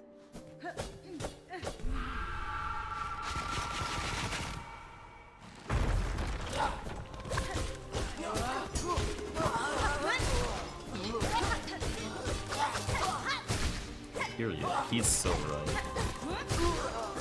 Give this chatter a Nobel Prize.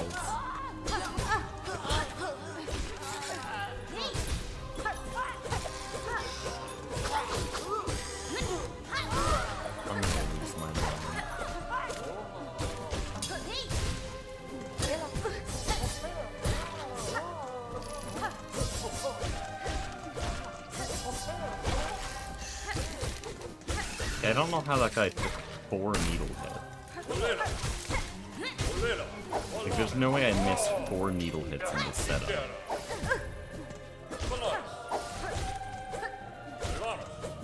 He gets Silk Spear the first time he did. Fine, I'll heal here.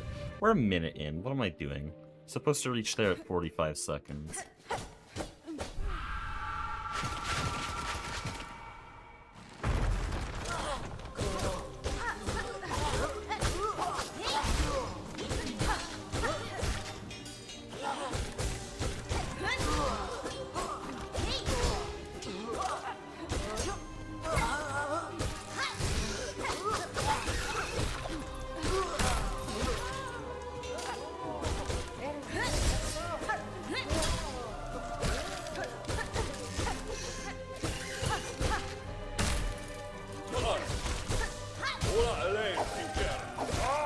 It's a very weird thing where if you parry a Claw Maiden properly, it does just deal 2 hits of damage. I have no clue why, but it hits the Claw Maiden twice. Just how it feels to miss a Silk Spear on the AoE attack.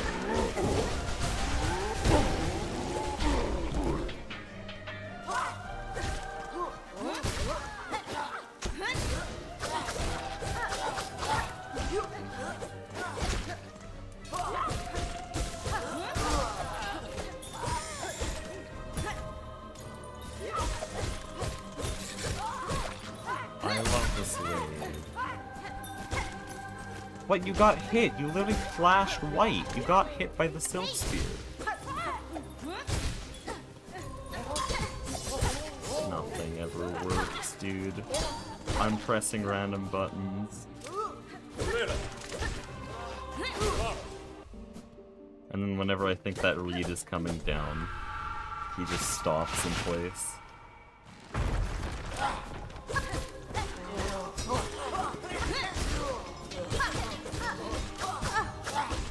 Lovely.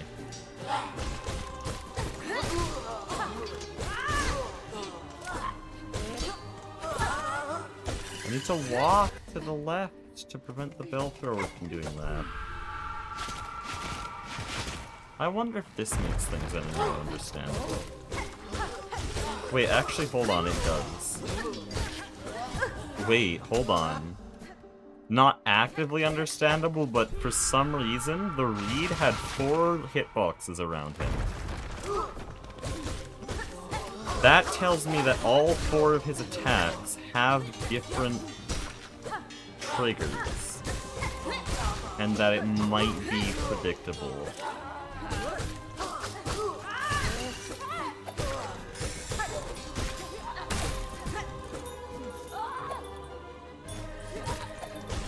Thrilling gameplay. I love not having double jump. I might just run 100%.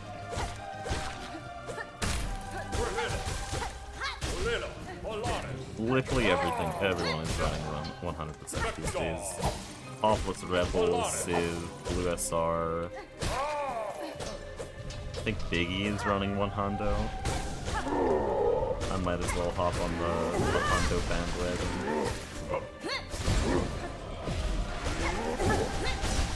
Have I Silk Speared him 3 times? I'm not sure. I have not.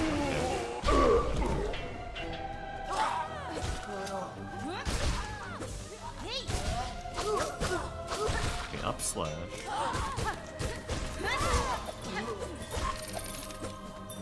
Don't go on the wall.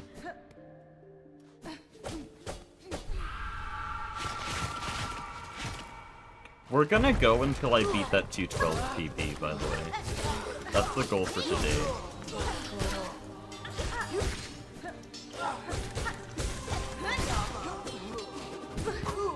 Smart.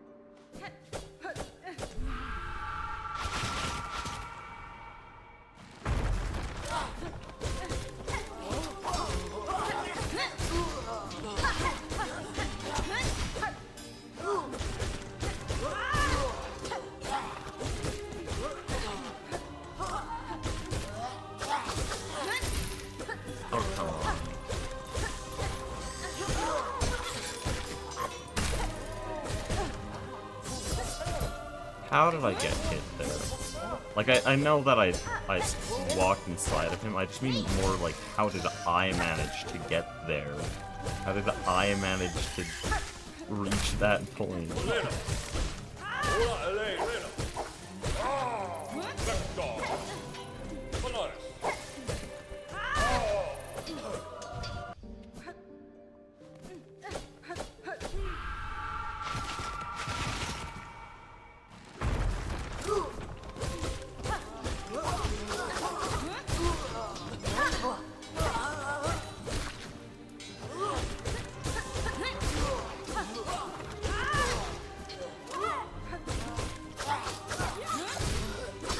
Can I wake up and actually, like, look at the damn bell thrower and what he's doing?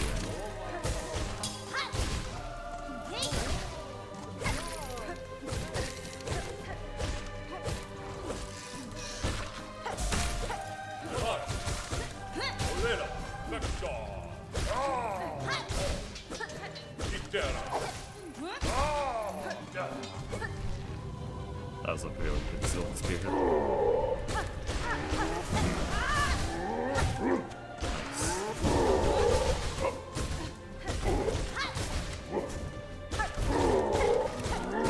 Why are you not dead? I knew he was that close. Of course he's smart enough to pull off the one attack that delays his inevitable doom. Okay, that could have been 212 until that moment, and that was completely my fault, not RNG.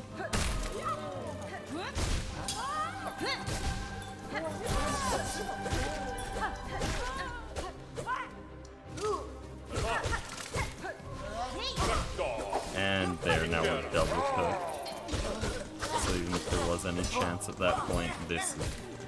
How are you not dead? I didn't hit you once? Not even once? He took 7 hits there. That's his maximum health. I didn't hit him once for that entire wave until the end. That's... I swear that can't be true. That can't be true. That cannot be true. That simply cannot be true. No, I hit it. I hit him. Surely I hit him. A single Silk Spear at least. Right?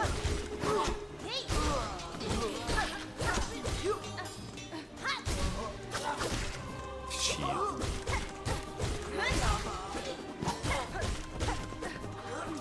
Please die.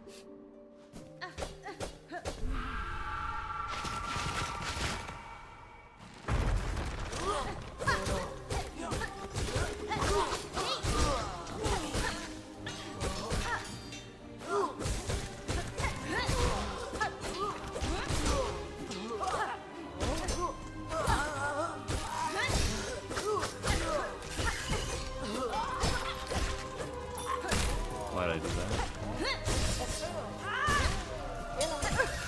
I need to go in for the hit faster.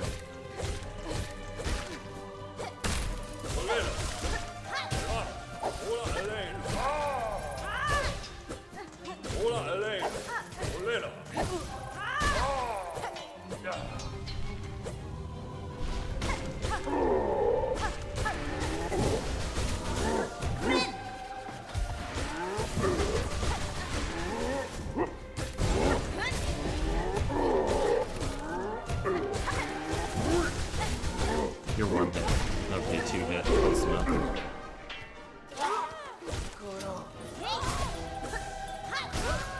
This guy is 4.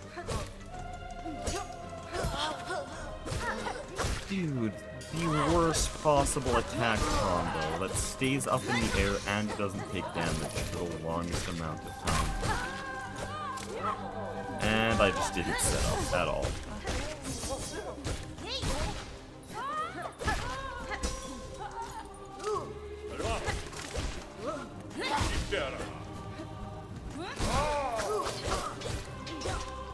Yeah, he just doesn't ever get hit.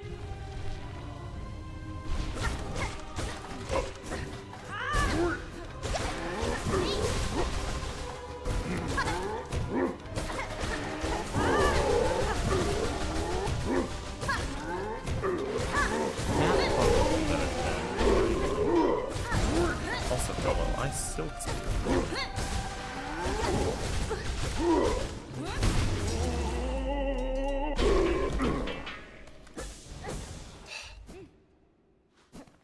212, I beg.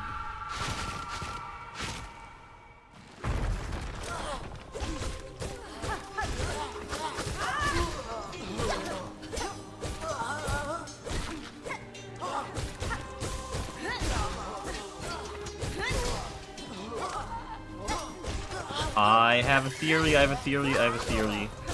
We'll come back to that next time.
That's just gambling at the end. That's straight gambling. I was not even intending to dodge that attack. I silk speared. I silk speared and my fate was sealed. I'm sure world record holder would know if reeds could be manipulated. Well, watch this. If this reed does a parry, I have the... on third wave. If he does a parry, I have a theory.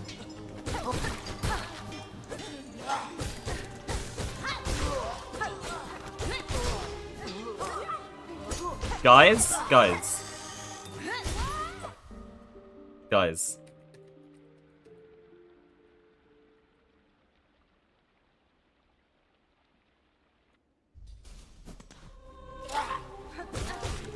Okay. Is it different when I load it from a save state? Or did that disprove my theory? He did just parry there, but we need a larger sample size.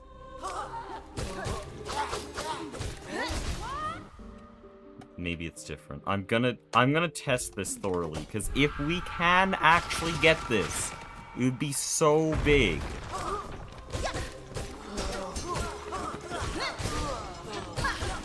If there was an enemy manip in High Hall's arena, it would be one of the most revolutionary things in the entire damn speedrun. Oh, I didn't even try there. Okay, but he did the same thing. Then maybe it's something else that I'm doing. Because my original theory was where I'm standing when I start. Because I'm standing right here, using the background prop.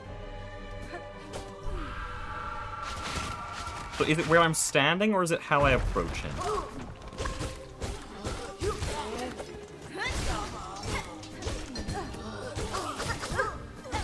I don't know what to do when he doesn't get hit by a silk spear. Like, normally I just keel over and die in real life. Okay, there I didn't... He parried, though. He parried, though.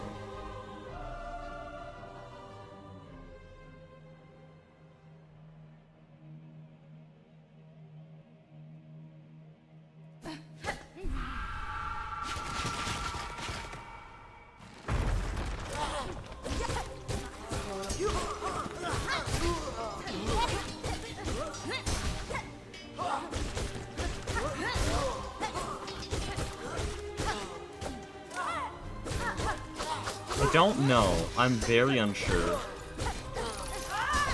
Dude, just get hit, damn it, bro.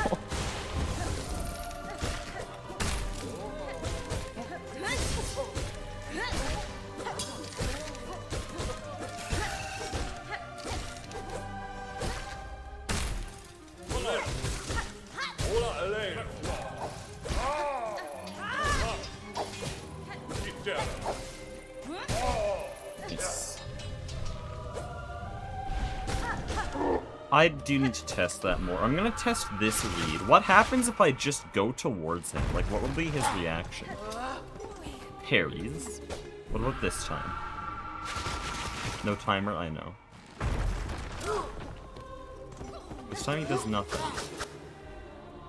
Here's what I'm looking at, by the way. I know this is a lot to be looking at. But look, he has so many hitboxes. I can't pause to look at it. Actually, I can here, by pausing time. Look at how many circles are around him. What do they all mean?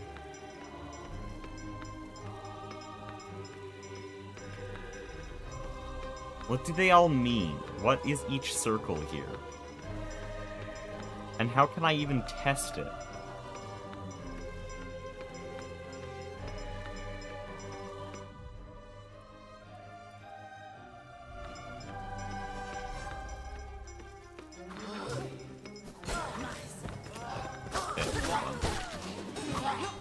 Get out of the way, I don't want to hurt the reed. How are you not dead? Okay. So what if I only ever get within this outer circle? He's throwing. He's parrying. He's throwing. Okay, now I got really close. Does this have anything to do with his AI? Like, what are these circles? He's throwing again. Seems like he's doing everything.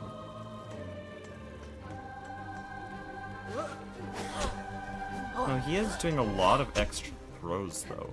There's also the square on the very outside. What happens if I'm out of that square? That square is his attack range, I think. I think I can save... Yeah, as soon as I hit that square, he doesn't attack.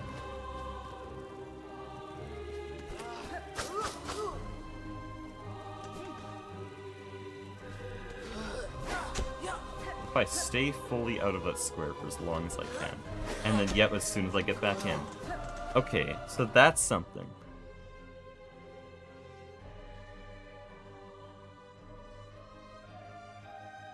If Horn is in that range, that attack is allowed to happen.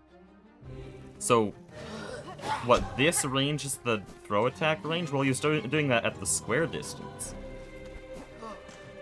Oh wait, no, each circle is which attack he can do, I get. Yeah, I get, I'm thinking like each one will guarantee it. No.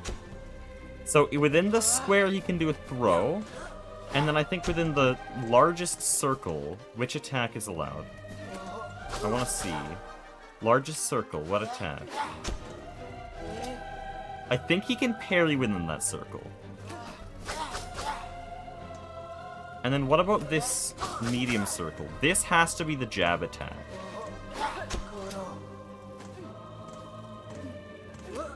Yeah, that's gonna be the jab attack.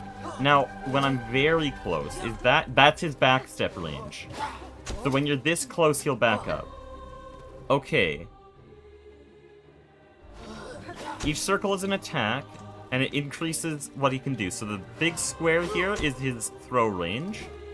The largest circle here is his parry range.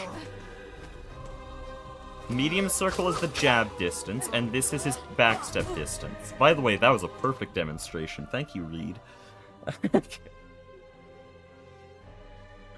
What's the smaller rectangle? That's just his hitbox. That's what you hit. The smaller orange one is what we hit, the red one is the contact damage. I'm pretty sure. Like, yeah, I can be inside of this, but that's what we can hit. So I think he has two different hitboxes for that. I might be wrong.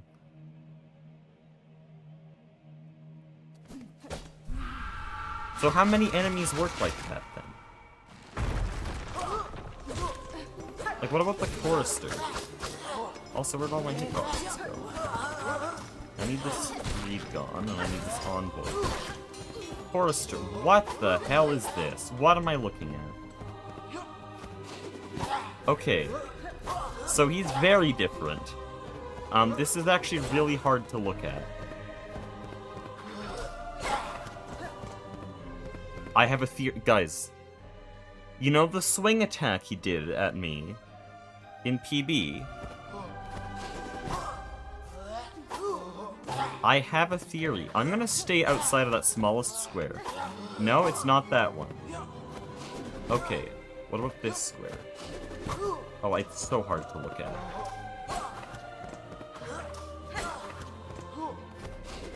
I believe that's it. No, there's something closer than that. Is there?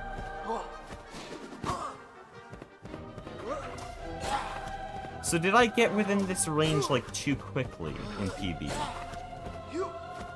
I didn't seem to be doing it, though. Smallest square again. I think what happened is I got within this smallest range. Because, yeah, that's all he does in this range. Look at this. This is full enemy minute.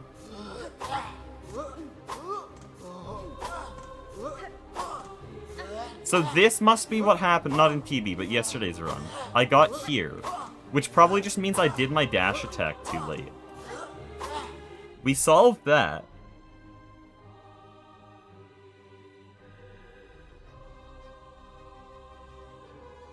They'll work on the system of overlapping hitboxes. Well, I didn't know this. Did the arena labbers know this? Also, what's with the floor here?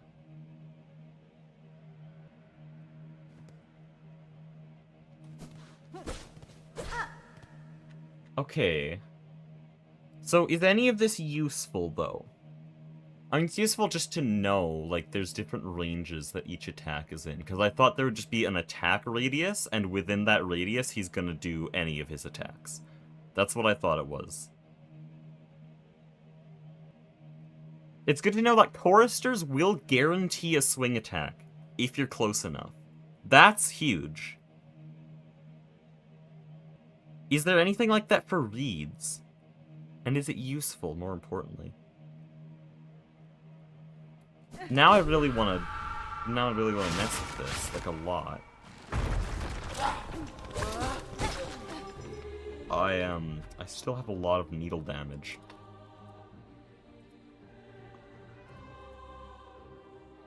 Wait, can we... What is my needle damage? There we go.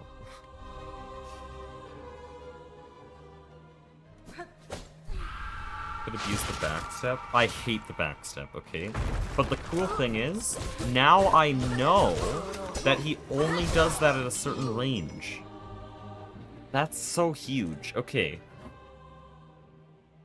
Let me think. What do we want him to do on first wave? What do we want him to do? What do we not want him to do? We want him to do that. That's amazing. Well, there's a range for that. There's actually... we want him to either parry or throw. There is a range for that. Parrying is ideal. But hold on. Wait, this is huge.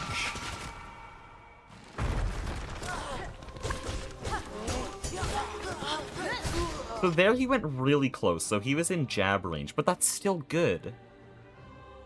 Wait, what's really bad? No, what's really bad is if he's right there and he does a parry. If he moves and then parries. We want him to parry first.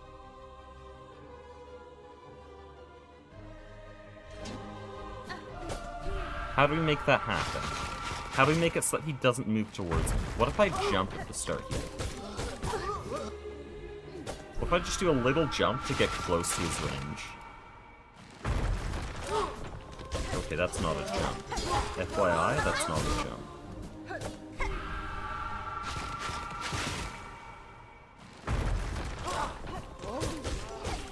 No, but that gets within range if I do a jump.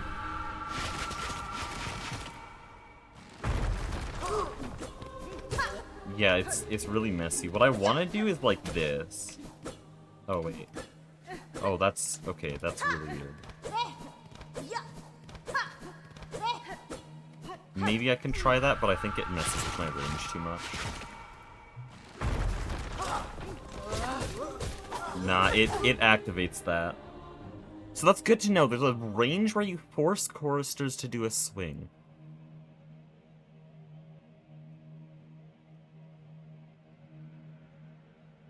I'm glad we stumbled upon this, because now I'm thinking of so many things.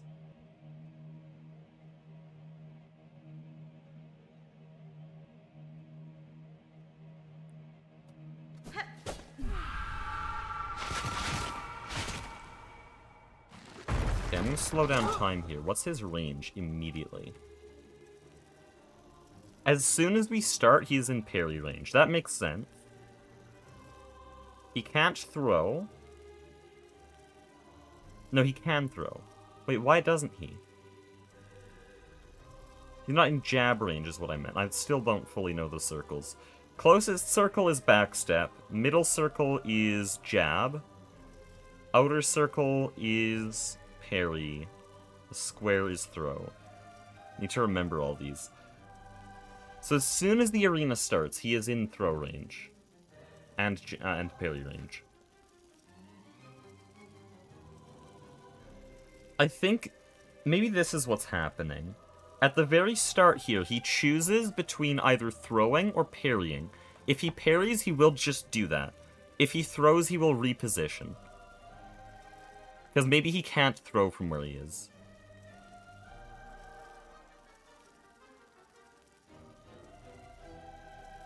Now you know how to make it on wave 10, he doesn't run away? No, that's not what I know, because I only know the attacks, but his movement is weird.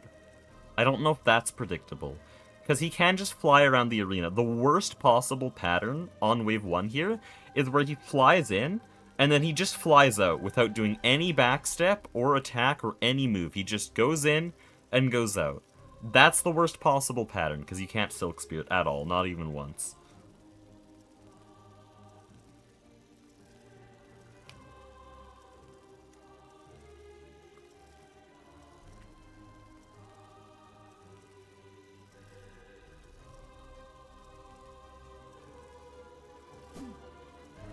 This is gonna be a thrilling gameplay, by the way. Oh, that's not what you want to do. But this is way too slow. Oh man, what can we do with that?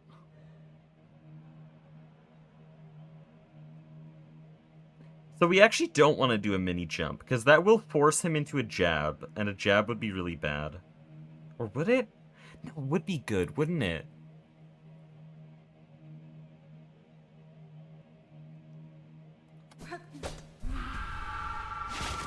Let me try something.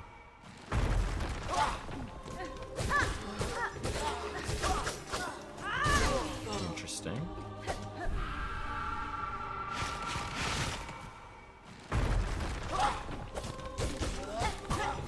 No, that gets in range too fast. But he did do a jab there, did he not?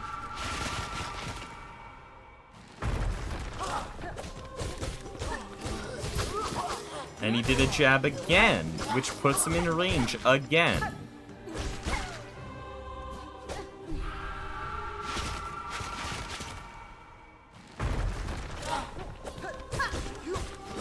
But now he doesn't throw. But that's still fine, actually, if I didn't mess up my attacks because I was staring at him.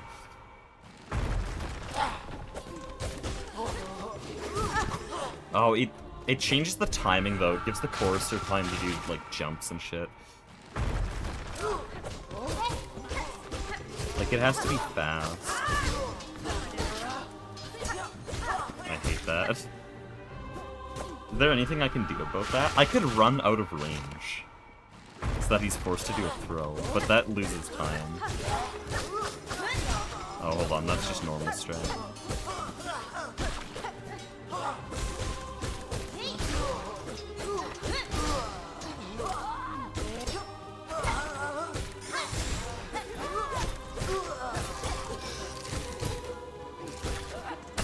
Sorry, I got carried away there. We wanted to test something.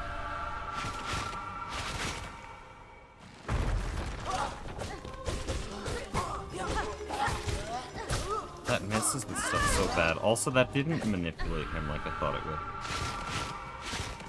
What is he doing when he like runs in and runs out and does nothing? Like, what's his AI actually doing? What's he trying to do? Are there wave sobs? No, because you can't really do each. You can't time each wave. Live split doesn't work for that. Oh, that's bad.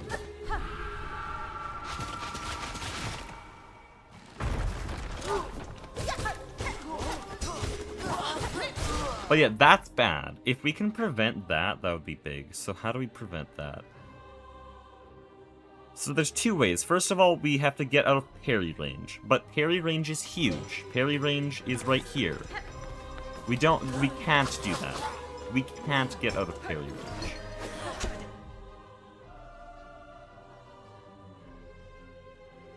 Maybe he attempts to throw. It could be that. But no, I get into a position where a throw would be valid. We can't get out of parry range. The other thing we could do is trigger a different attack that would change up his timing so that he doesn't have time to do a parry. And I think the biggest contender for that is if he does a jab.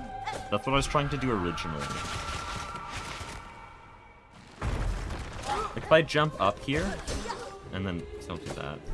Is there any way I can get a jab out of him?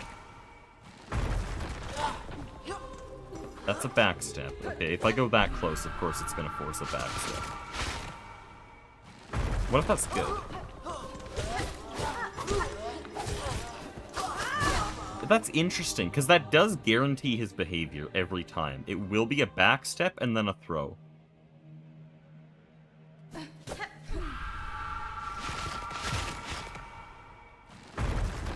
If I just do this... Oh, but can I guarantee where he's gonna backstep to? Well, yeah, it's always gonna be away from me. I just need to remember that.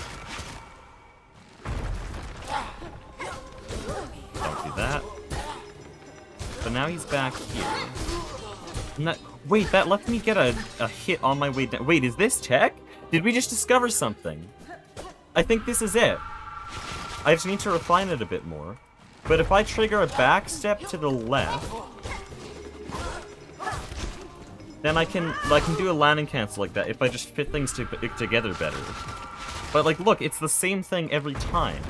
Because I just go like this, and he backsteps. But the problem is I can't get 4 hits on the chorister like that. Because I don't have enough time. Unless... God, that's... Wait, that's so much to do. Trying to think of all the inputs I'd need.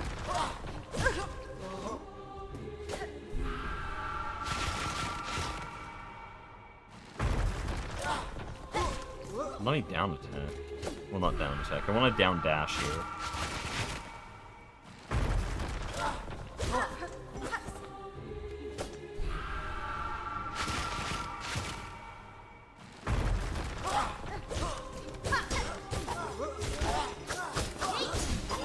But yeah, here's the problem. They're all now 1 hit, except for this guy. Or not, no, this guy isn't 1 hit. Now they're all 1 hit. But normally... Really? You're not 1 hit? Okay. Normally you can get the chorister dead instantly. Poke off the staff guy to get in the air. I don't want to do that, because currently he's in a forced charge attack every single time. And I like that. Because that gets him to the left side of the arena. I don't want to pogo him because that cancels the attack. And there's no way we can do the opposite and force the chorister onto the right side, because there's no attack he has that would do that. Unless I can force a jump? But jumps are usually time loss, because you just parry it.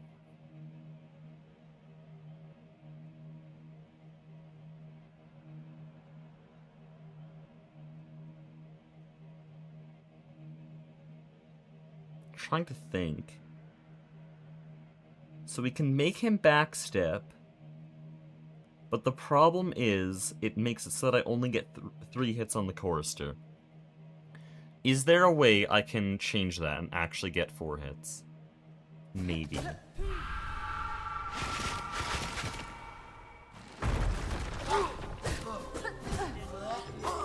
Because maybe I'm able to do, like... Let me try this in a vacuum.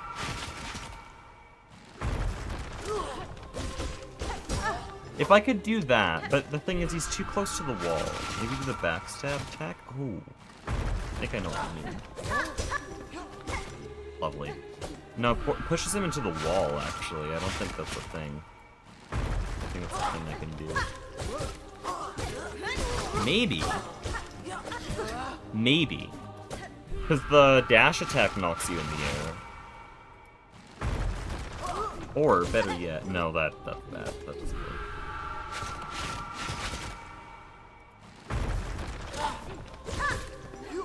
No, not like that. It has to be... Well, it's still very complex. I'm forgetting.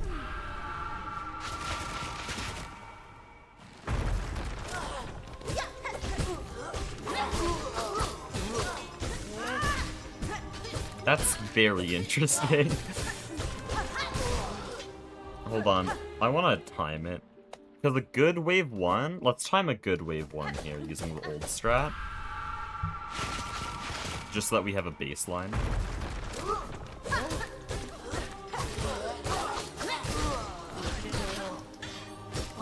Okay, that's not an ideal wave 1. That's 13 seconds, though. I'll try to get an ideal phase 1.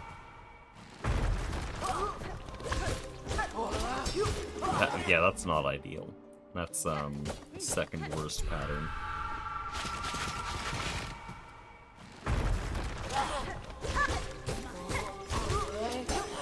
Ah, that's actually arguably worse.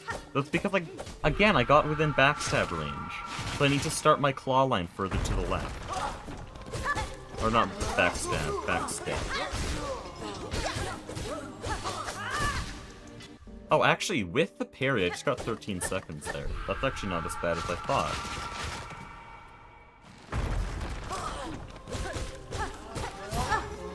What? Just ate my claw line.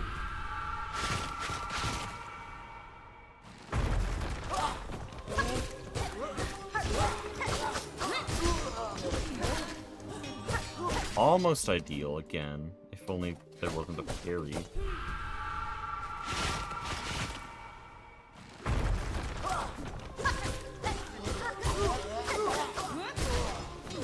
I don't think this guy actually got hit. Oh, he did. Oh, sorry. Yummy claw line? Dinner. Sorry. I don't know why I like that bit so much.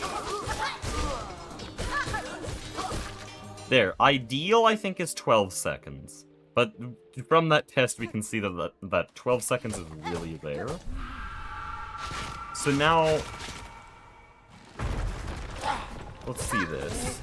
No, you can't do that, because you get within backstep range. Or not backstep, you get... is that the problem? It always does that, okay.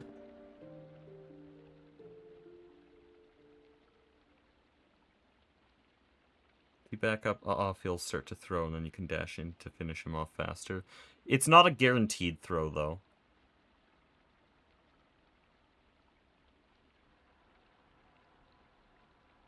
It's only that he can throw, but he might reposition instead.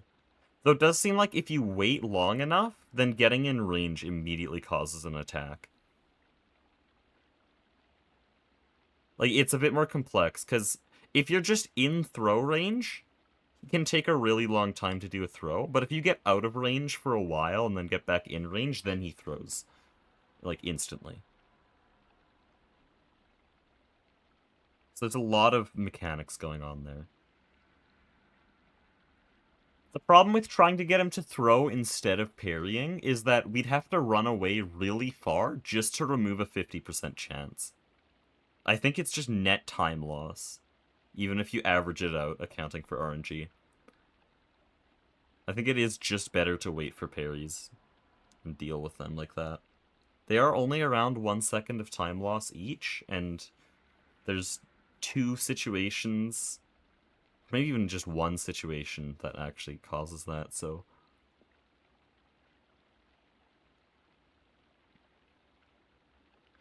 Okay, I'm trying to think. We can force him to backstep, always. That is, I think that's the biggest thing. There's a range where he will just always backstep. Which changes his AI a lot. And I think that's only useful if I... oh, he did a parry there.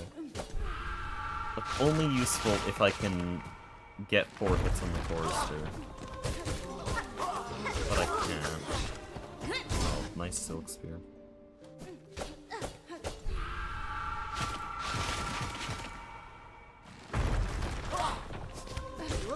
I tried dash claw line.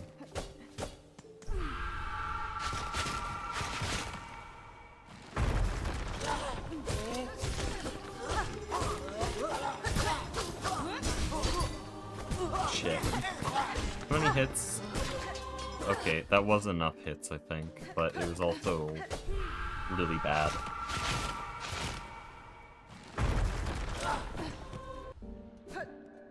Maybe a different wave would work too, but this is the worst wave, as far as RNG goes. Maybe second worst, but still. Okay, there, that's interesting. If I do a mini hop, how many times out of 10 does he parry when I do a mini hop? That was a very delayed hop. I think if we're being fair.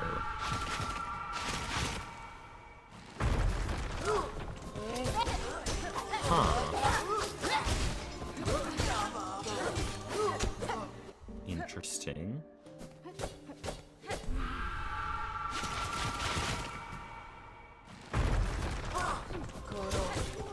Interesting. Is it a fluke? Is it a coincidence? Because, yeah, his range is a bit weird here, so maybe doing a mini hop would actually trigger a parry. No, but it didn't there. Oh no, that was 3 parries in a row. That's way more than usual. And I'm sacrificing a hit on the chorister to get this one. We just went from practicing to labbing. I don't care.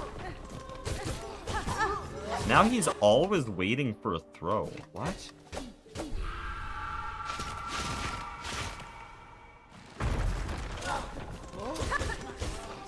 Okay, there's some weird shit going on there. There's some timing. So those 2 times that he did a throw instead were because my hop was very slightly delayed. I can buffer that hop though. Guys, I think we just enemy manipped. No, I think we just did it. Because every single time I've done the hop at the right time, he does a parry, and it's a perfect pattern.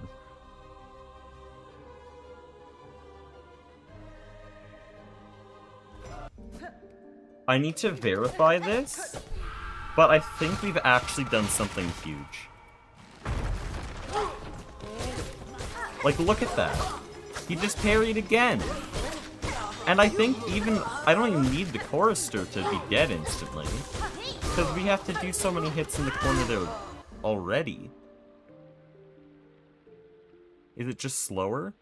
Like I was just saying, not hitting the chorister is not a big deal, because the reed and the chorister will usually stack on top of each other. Dude, I can prevent him from parrying by making him backstep into the wall. Oh, I didn't do anything there. See, I don't think it's a coincidence. There I didn't jump. It just didn't jump. And then we got lucky enough to get a parry anyways. If I can prove it scientifically, I'm posting it to Silk Strats.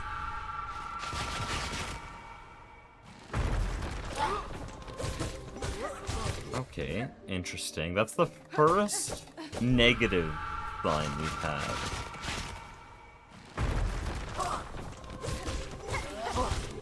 Uh-oh. Well, again, if you time it weird. If you time it wrong.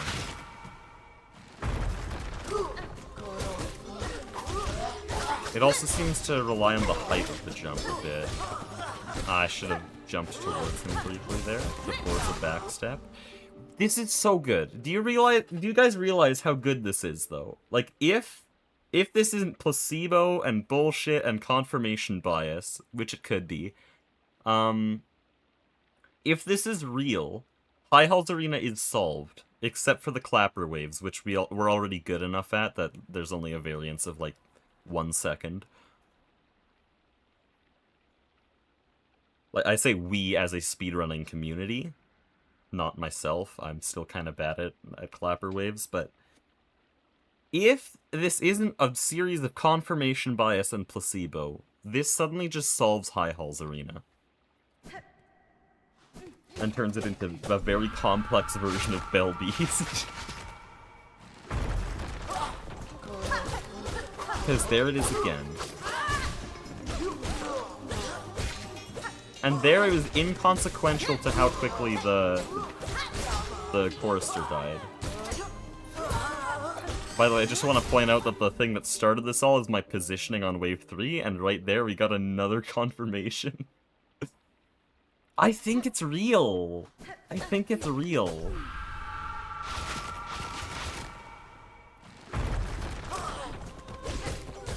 That was too short, I believe.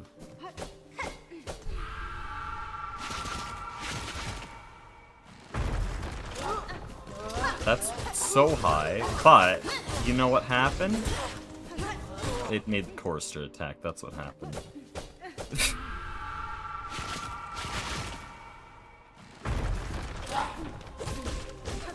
By the way, right there, I just didn't.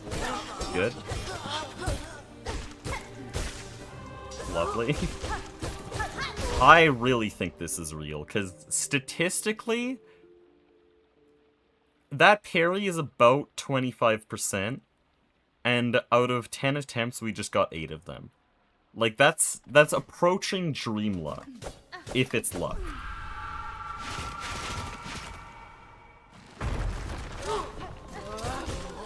Dude, it has to be.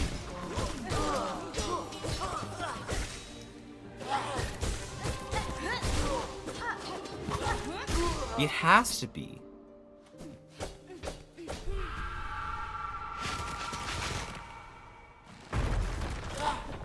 Too short. By the way, I should say that whenever I do a short hop, he doesn't parry and he always runs in. It's like I'm enemy manipulating it the other way. It's consistent that way.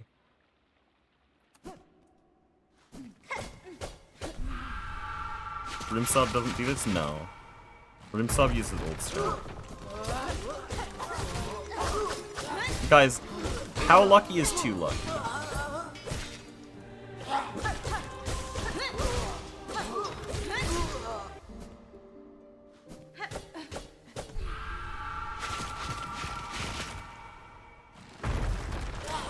Oh, forgot.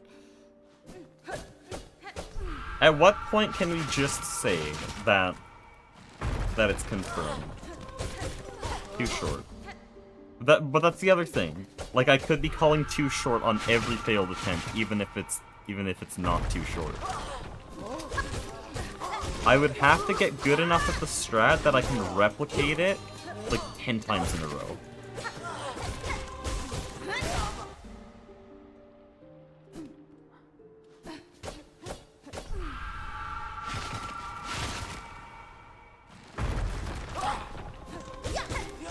Okay, that's like a big negative, because that was a tall jump.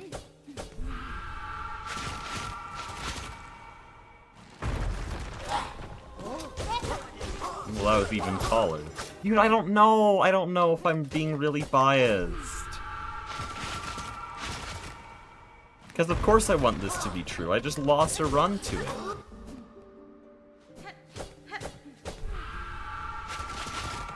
Okay, hold on. I changed it too much from the beginning. No, now it doesn't look good at all.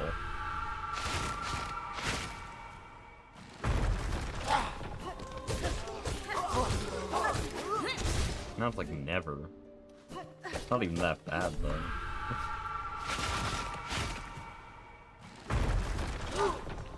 Oh, I guess we just don't jump at all.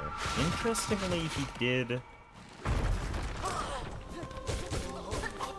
Huh. There's another thing I might be seeing here. I'm never finishing a single sentence. You know, you just got this lucky. Now, my theory is that there is enemy manip going on here, but the mechanics of it are different than I thought. I think I did successfully do it, but I didn't quite understand what was causing it. 'Cause now we're back.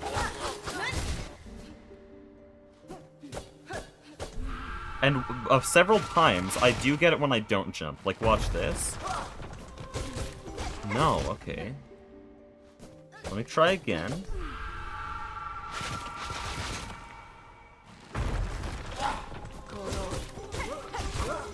Sure, we got it, but we also didn't get it, so that... This feels so unscientific. It's the time you wait, that's what I'm thinking.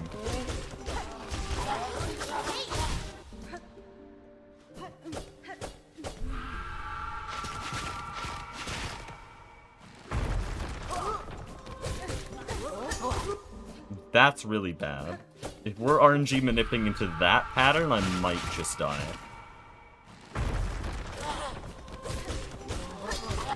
Yeah. You can just kill me if that's the pattern we're RNG manipulating into. But we did just get that twice in a row after I did the same thing twice in a row. I think this read is completely scripted and I just need to figure out all the combinations. Because there's a parry. Hold on, I'm gonna watch my stream here. How far did I walk? About there. We might be getting a bit precise, or we're going insane. Or both. I don't know anymore. I don't know. I want it to be true.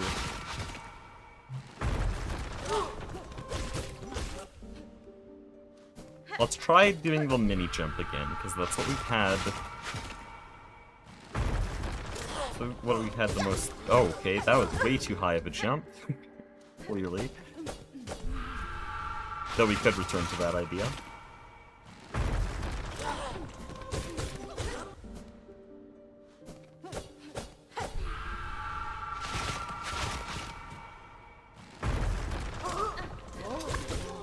There it is again. I don't understand. Also, if that's a thing that can happen, that's really bad. Well, that can be solved if we just get to him faster. Get the chorister I'm talking about. If we get to him faster, then he just does a swing. What are we doing? I've solved it. I swear I've solved it. Nah, there's absolutely something there. Please stop it.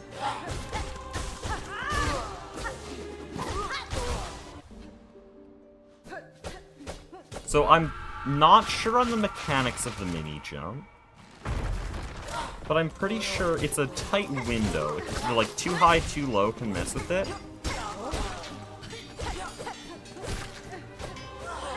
But I do believe it's a real window, and I do believe it's an enemy mill.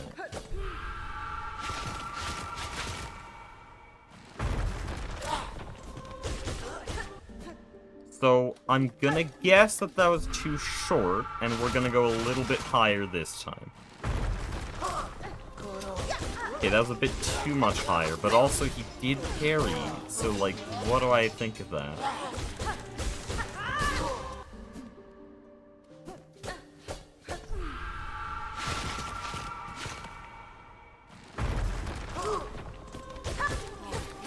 That's about the same height. I don't know. I'm losing my mind. I don't know.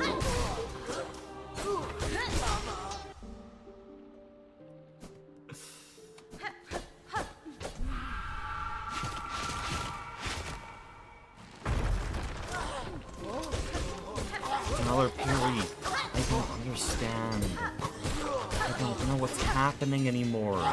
I'm going crazy.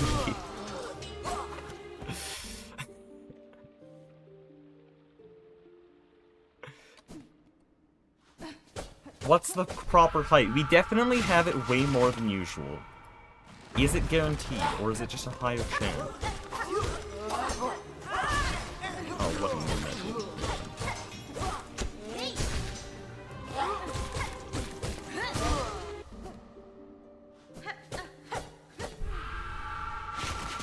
It's doing the same attacks. Yeah, whenever he's not doing the parry, he does the same thing. Which does actually help my case that it's a thing, but just really precise. You have to buffer the jump. Like, start jumping right before you actually gain control of Hornet. Like, that was too early. But, oh, again, see, I didn't jump, but he parried. So it might be the waiting that causes it.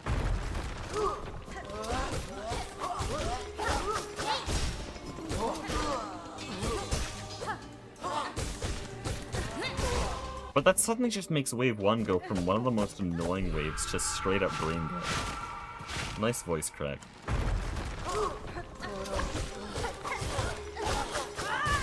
Yeah, we're back. We're back in RNG heaven. But also, he just did the exact same thing both times. Like, I mean, 2 parries in a row. I guess we can solve that by just forcing him to backstep. No, you can't do that to me. I forgot to do anything and he parried. He's rage baiting.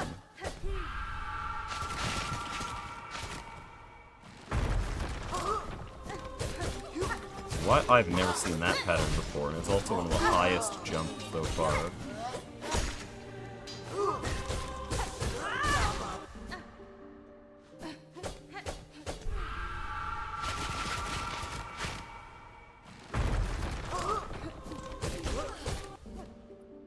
So he does the weird pattern that I've never seen before twice at that specific jump height.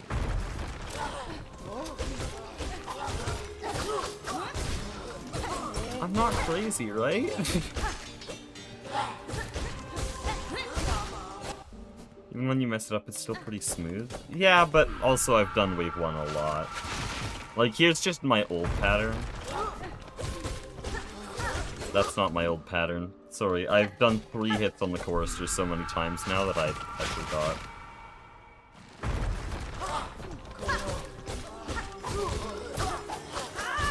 Like, it is just really smooth.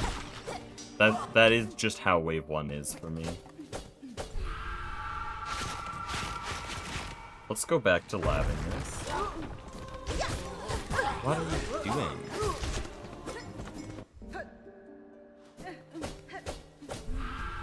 It's suddenly risky now, because if it makes him do that... Too high. Too high and too late, right? Right, guys? I'm coming to the same conclusions, right? Because now he's done the same weird pattern 3 times in a row.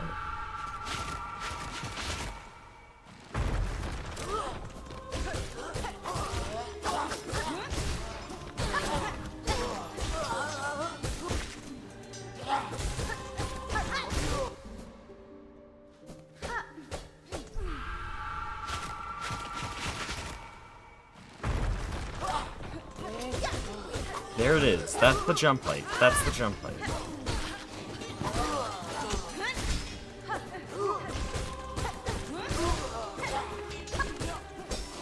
I didn't get close enough.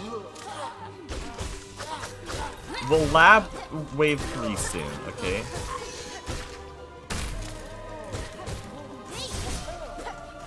Also, now I'm just doing actual high hold arena practice, just for a little bit. It has to be real, though. That's like, I think in the past hour I've had more read parries on wave 1 than ever before.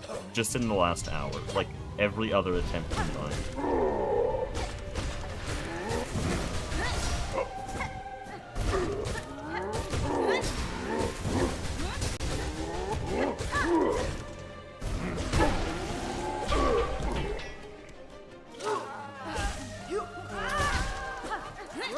Oh, we can manipulate these guys too. That could be big.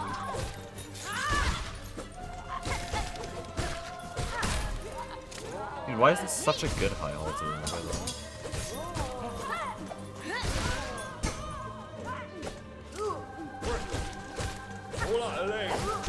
Maybe it's because wave 1 went well. By the way, that good high altar arena just ended. And it's because of a read, by the way, I'd like to point out. More minute.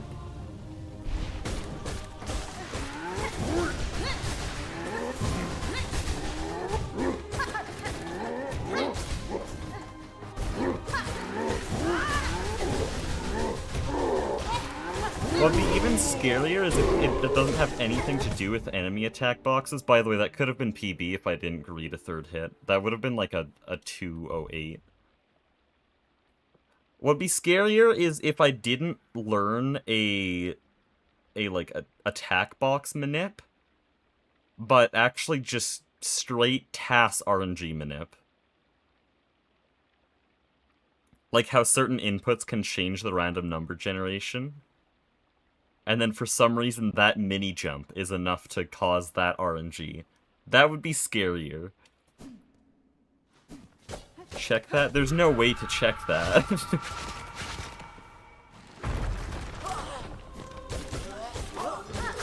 I don't like that he did that. I also don't like that I did that. How are you not dead?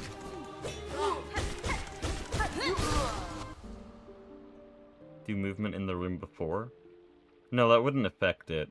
Like, if any TAS RNG manip is humanly viable, it would have to be specific to that room. And I really don't know how TAS RNG manip works, so I'm kind of just throwing shit at the wall here. There it is again. Need to get better at dealing with his his threat attack, the chorister threat attack, though. This does feel like it's moving the problem somewhere else. By the way, I didn't get anything at all. The nice thing about the mini-hop is that it seems to completely eliminate the possibility of him doing a late parry, which is the worst pattern. Oh, whoops. Two different movement in the hallway before. That would be a little check.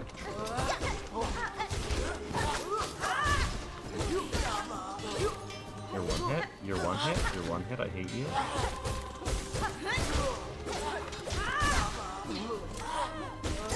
Parried again. This wave's deterministic too. I swear. That wave's deterministic. You can't convince me otherwise. Is it all deterministic? Is High Hall's Arena a lie?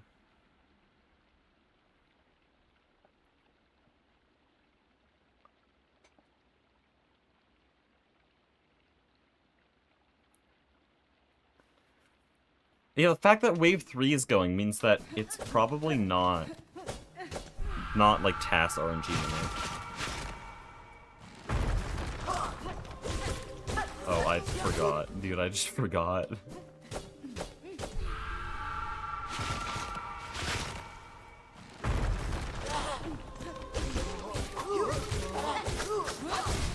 Hold on, we wanted to test this. Let's just go...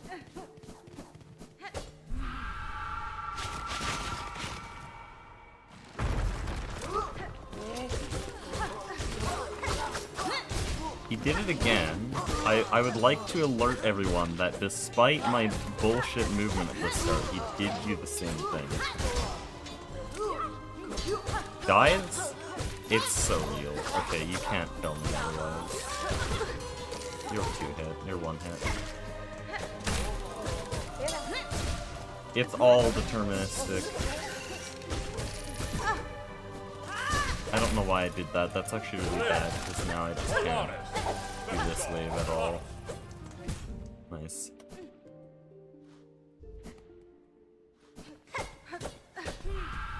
Okay, let's see. I think I know the jump height now. I do. I literally do. But how do we prevent that? So, we've moved the problem. The read is now deterministic. We can get him to parry always. How do we either A, kill the chorister instantly, like the old pattern did, or B, make it so that he always dies with the envoy? Because now we have a 50-50 between two chorister responses, and one of them kills me. How do we do this? We can force him to do a side attack. It could just be more enemy minute, which I don't really like, because now we're adding complexity into this wave that would make this strat a bit unviable. But I can try. By the way, he didn't do it. I don't like that. By the way, that Silk Spear hit, that's not even, like, any setup. That's just me being good. Too high.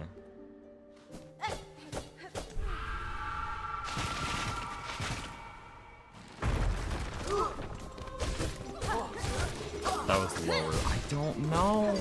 Sometimes it hits me with this, and I strictly just do not know if I'm going insane. Clawline after spear.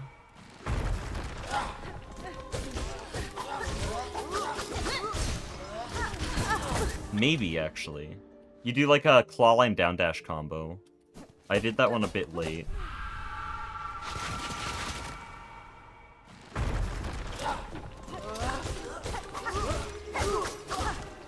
I just forgot.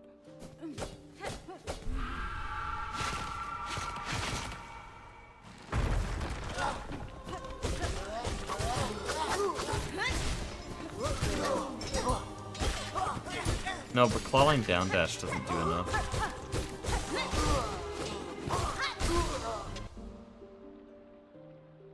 Fresh out of silk after I was? I don't know, I'm not paying attention anymore.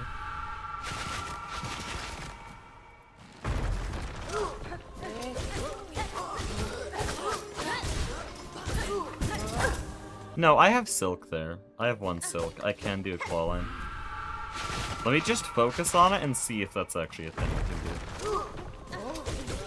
Okay, I think I refound it. That's not 100% consistent. By the way, that was kind of clean. What the hell did I just do?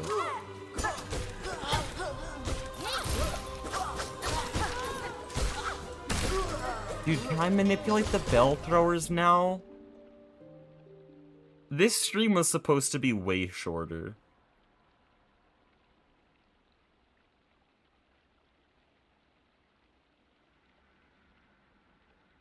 This stream was supposed to be way shorter, and now we're here, like, labbing High Halls Arena enemy manip.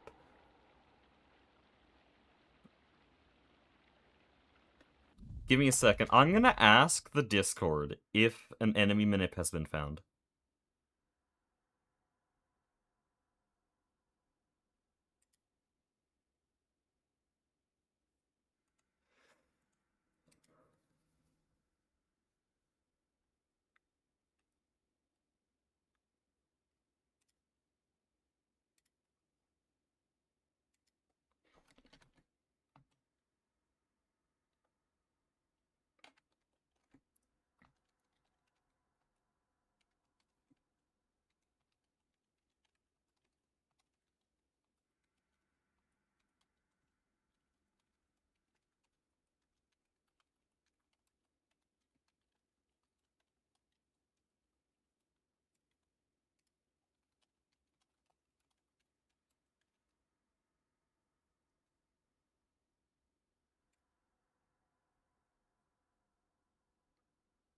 Okay, I'm just asking them if one has been found.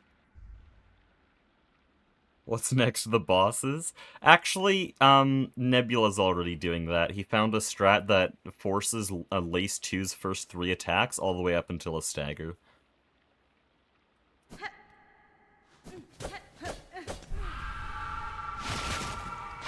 Okay, let me see if I know it. I'm gonna lose my mind! I'm gonna lose my mind! I don't know. I thought that was the right height. Is it actually just a 50-50? No. Lower. Lower work. I don't know. I don't know. You can parry it. Wait, that's actually a thing that we can guarantee.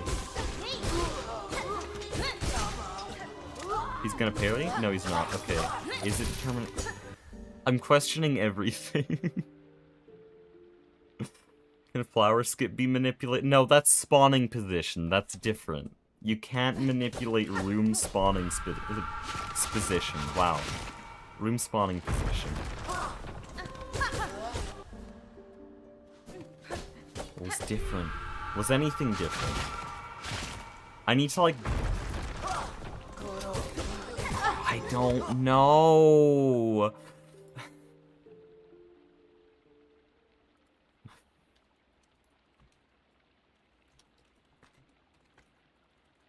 Oh, hold on, I accidentally...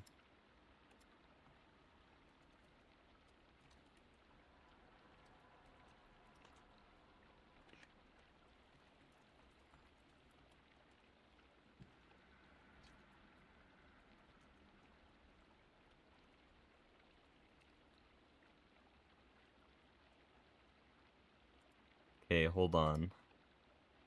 People are reacting. I'm just elaborating.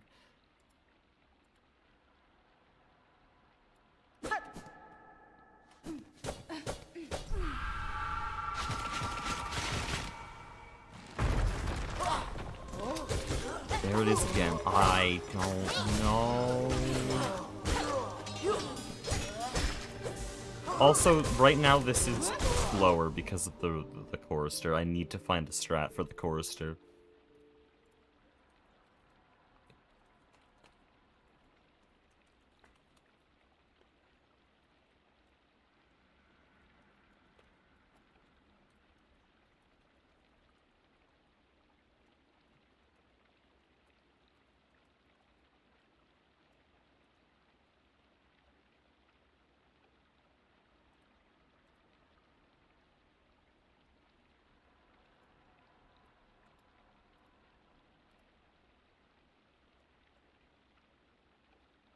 beat Pogo before claw lining? Hold on, I'm not quite sure what you're talking about, because I don't have it in my brain.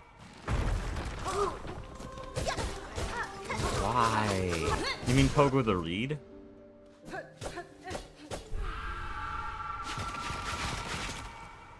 Could it have to do with the dash? Maybe.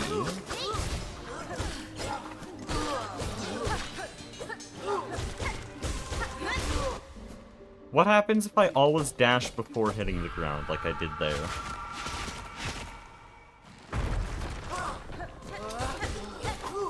Oh? Is that it? Oh, come on.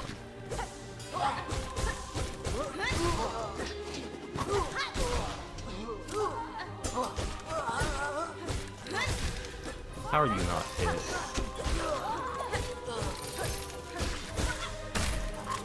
By the way, thick-ass strats, that's just skill.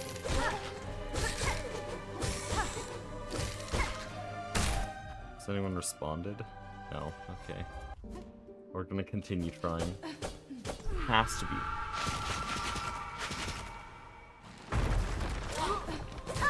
Oh, that's muscle memory, okay. Muscle memory, except I'm only hitting the chorister 3 times, so it's like really bad.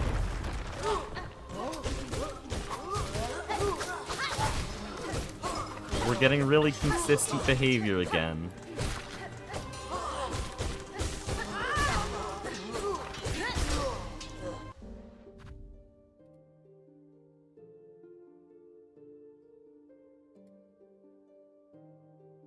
Dude, I don't know. I might have to mess around with this off stream a bunch. I think I'm gonna lab this with the other speedrunners. Like, I'm gonna send it to any percent first. Oh, that's interesting. I'm gonna send it to the any percent channel first. And then I'll send it to Silkstrats once we have it, like, fully sorted out and we've figured out everything there is to know.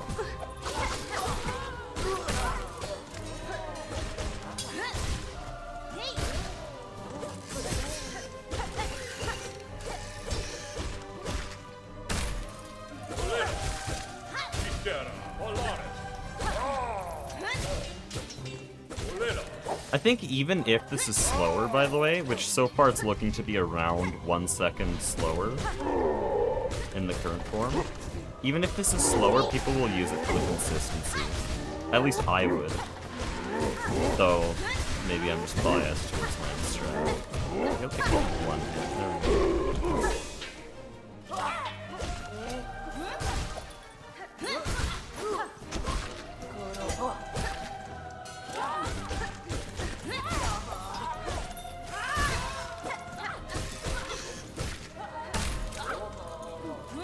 By the way, very good wave H there.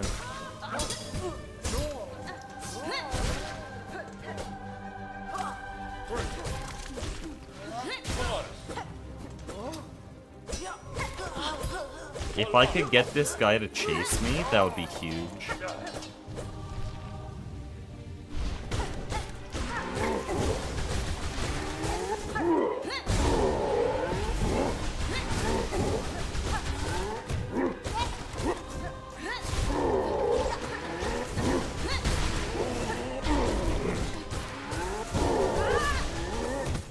Dude, I greeted because I knew it could be a sub 212. Suddenly I'm like way better at this arena just from all this labbing.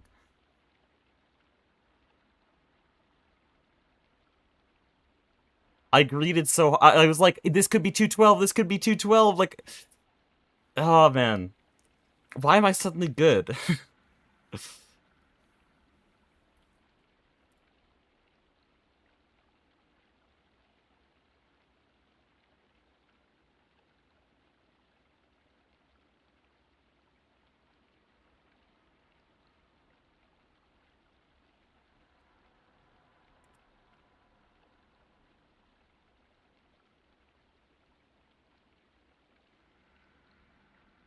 Hold on, Nebula saw it.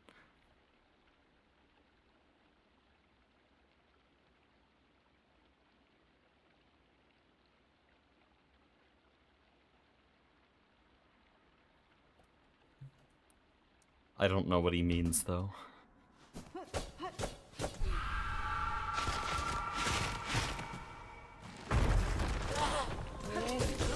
Guys, are we seeing this? Are we seeing this? He did it again.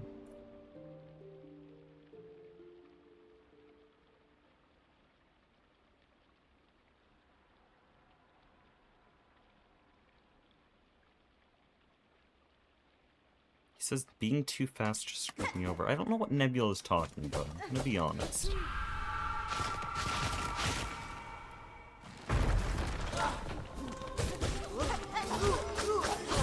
Did I even do a mini jump there? I actually forget.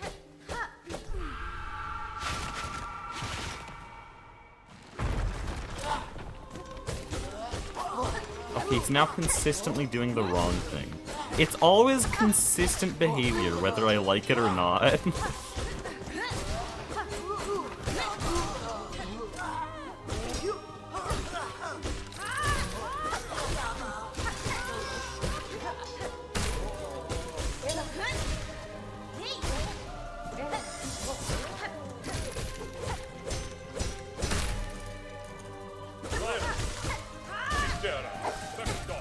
Oh no.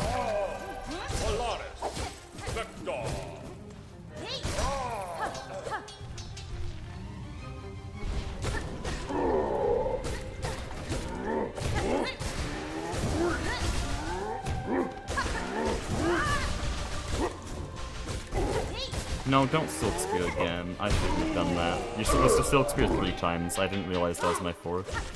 Because now I have this issue.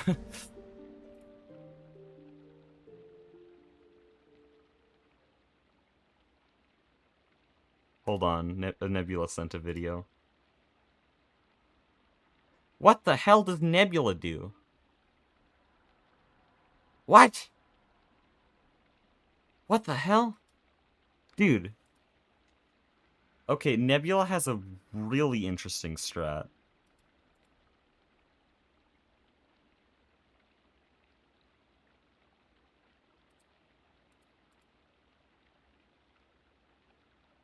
I will mention that this crazy strat Nebula has relies on an early parry.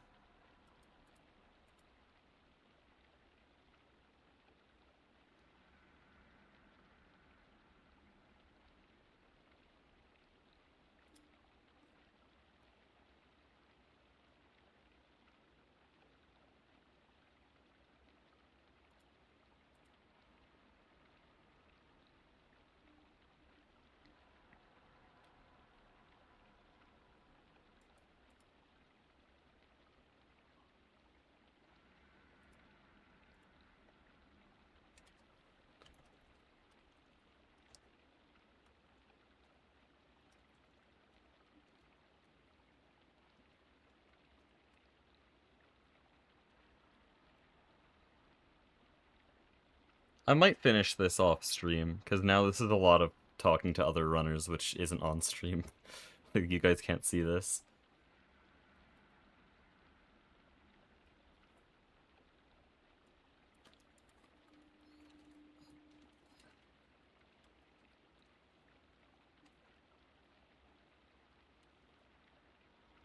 Yeah, I think I'll end the stream here, because now it's a lot of speedrunner discussion. But, I'll show this tomorrow, whatever comes of it. If it's just nothing, that's a possibility. But I think it has some substance. Anyways, thank you.